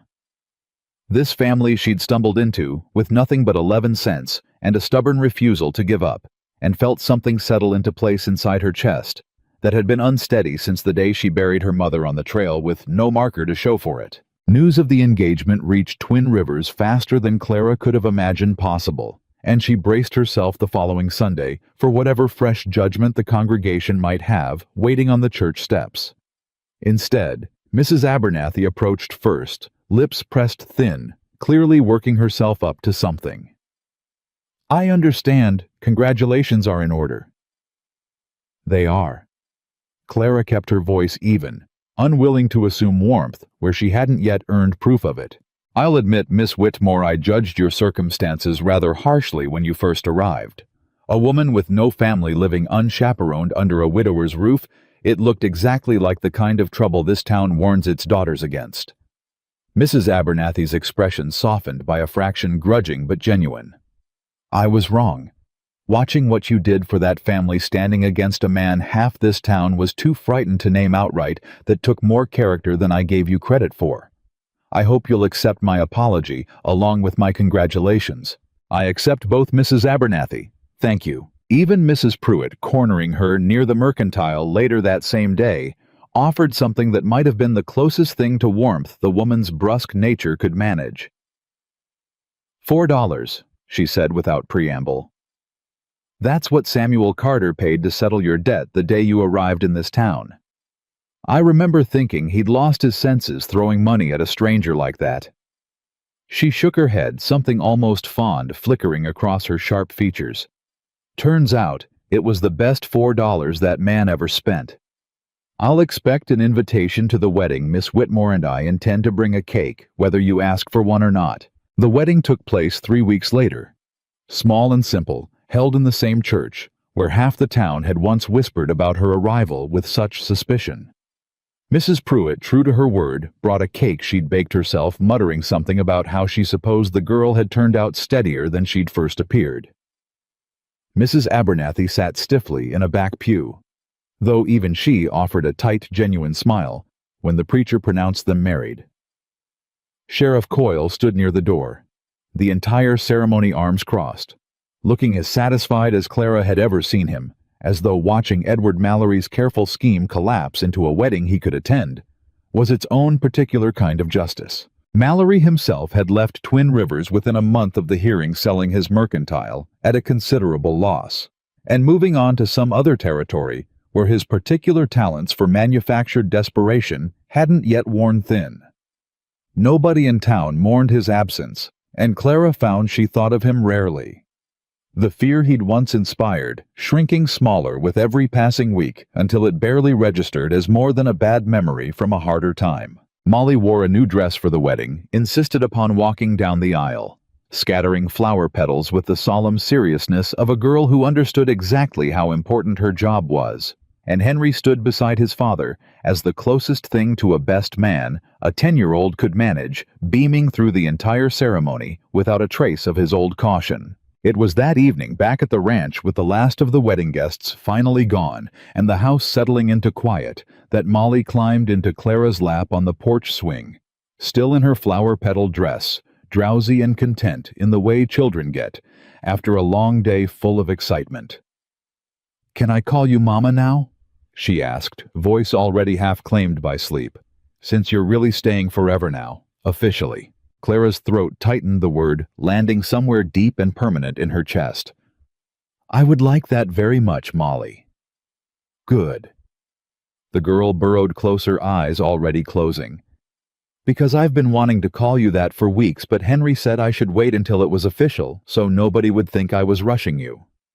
Henry sounds like a very wise young man. He's annoying, but sometimes he's right. Molly's voice had gone soft and slow with sleep.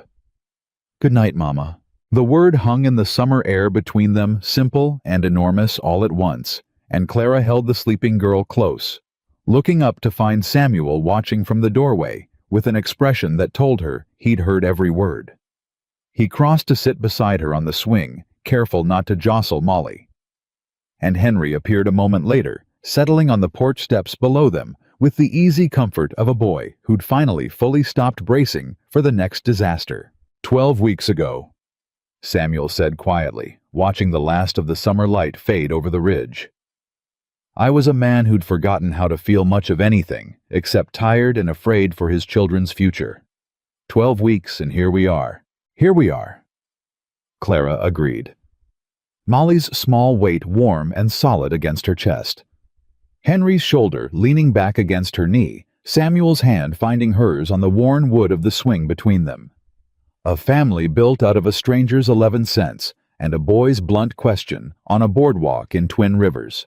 "The best family I could have ever asked for," Samuel said, and there was no hesitation in it, no careful measuring of words the way there had been that first night in his kitchen. Just certainty, plain and unshakable as the Colorado ground beneath their home. By the time autumn settled over the ranch, the house had transformed in ways that went beyond the whitewashed porch and mended fences Clara had promised herself she'd tackle that first evening. Henry had taken to calling her Mama, too, tentatively at first, and then, without a second thought, the word arriving naturally in the middle of ordinary sentences about chores and horses and whatever mischief he and Molly had gotten into that day. Samuel laughed easily now, the rusty, unused sound from those early weeks worn smooth into something that filled the house at least once every day, usually at Henry's expense, or Molly's insistence, on some new elaborate story involving her doll. The bank payments arrived on schedule every month, ordinary and unremarkable, in a way that still occasionally struck Clara as a small miracle after the desperate arithmetic of that first summer. Whitfield himself rode out once to see the property he'd taken such a risk purchasing, and left satisfied enough to shake Samuel's hand twice before departing, calling it the soundest investment he'd made all year. Word came through Sheriff Coyle some months later that Edward Mallory had tried his particular brand of manufactured desperation on a young widow 2 counties over, and found himself run out of that town within a week by a sheriff who'd heard through channels nobody could quite trace exactly what kind of man he really was. Clara felt no satisfaction in his continued ruin, only a quiet relief that whatever damage he might still manage elsewhere, he'd never again find purchase in Twin Rivers, where an entire town now stood ready to recognize him for exactly what he was. Above them, the last light of another Colorado summer settled gold and quiet over the ranch that had very nearly been lost over the two children who had found, against every reasonable expectation, a mother willing to stay through the worst of it and remain for all of the best that followed, and over the man and woman who had built out of grief and desperation and 11 stubborn cents a home that no banker, no scheme, and no amount of manufactured misfortune would ever again be strong enough to take from them.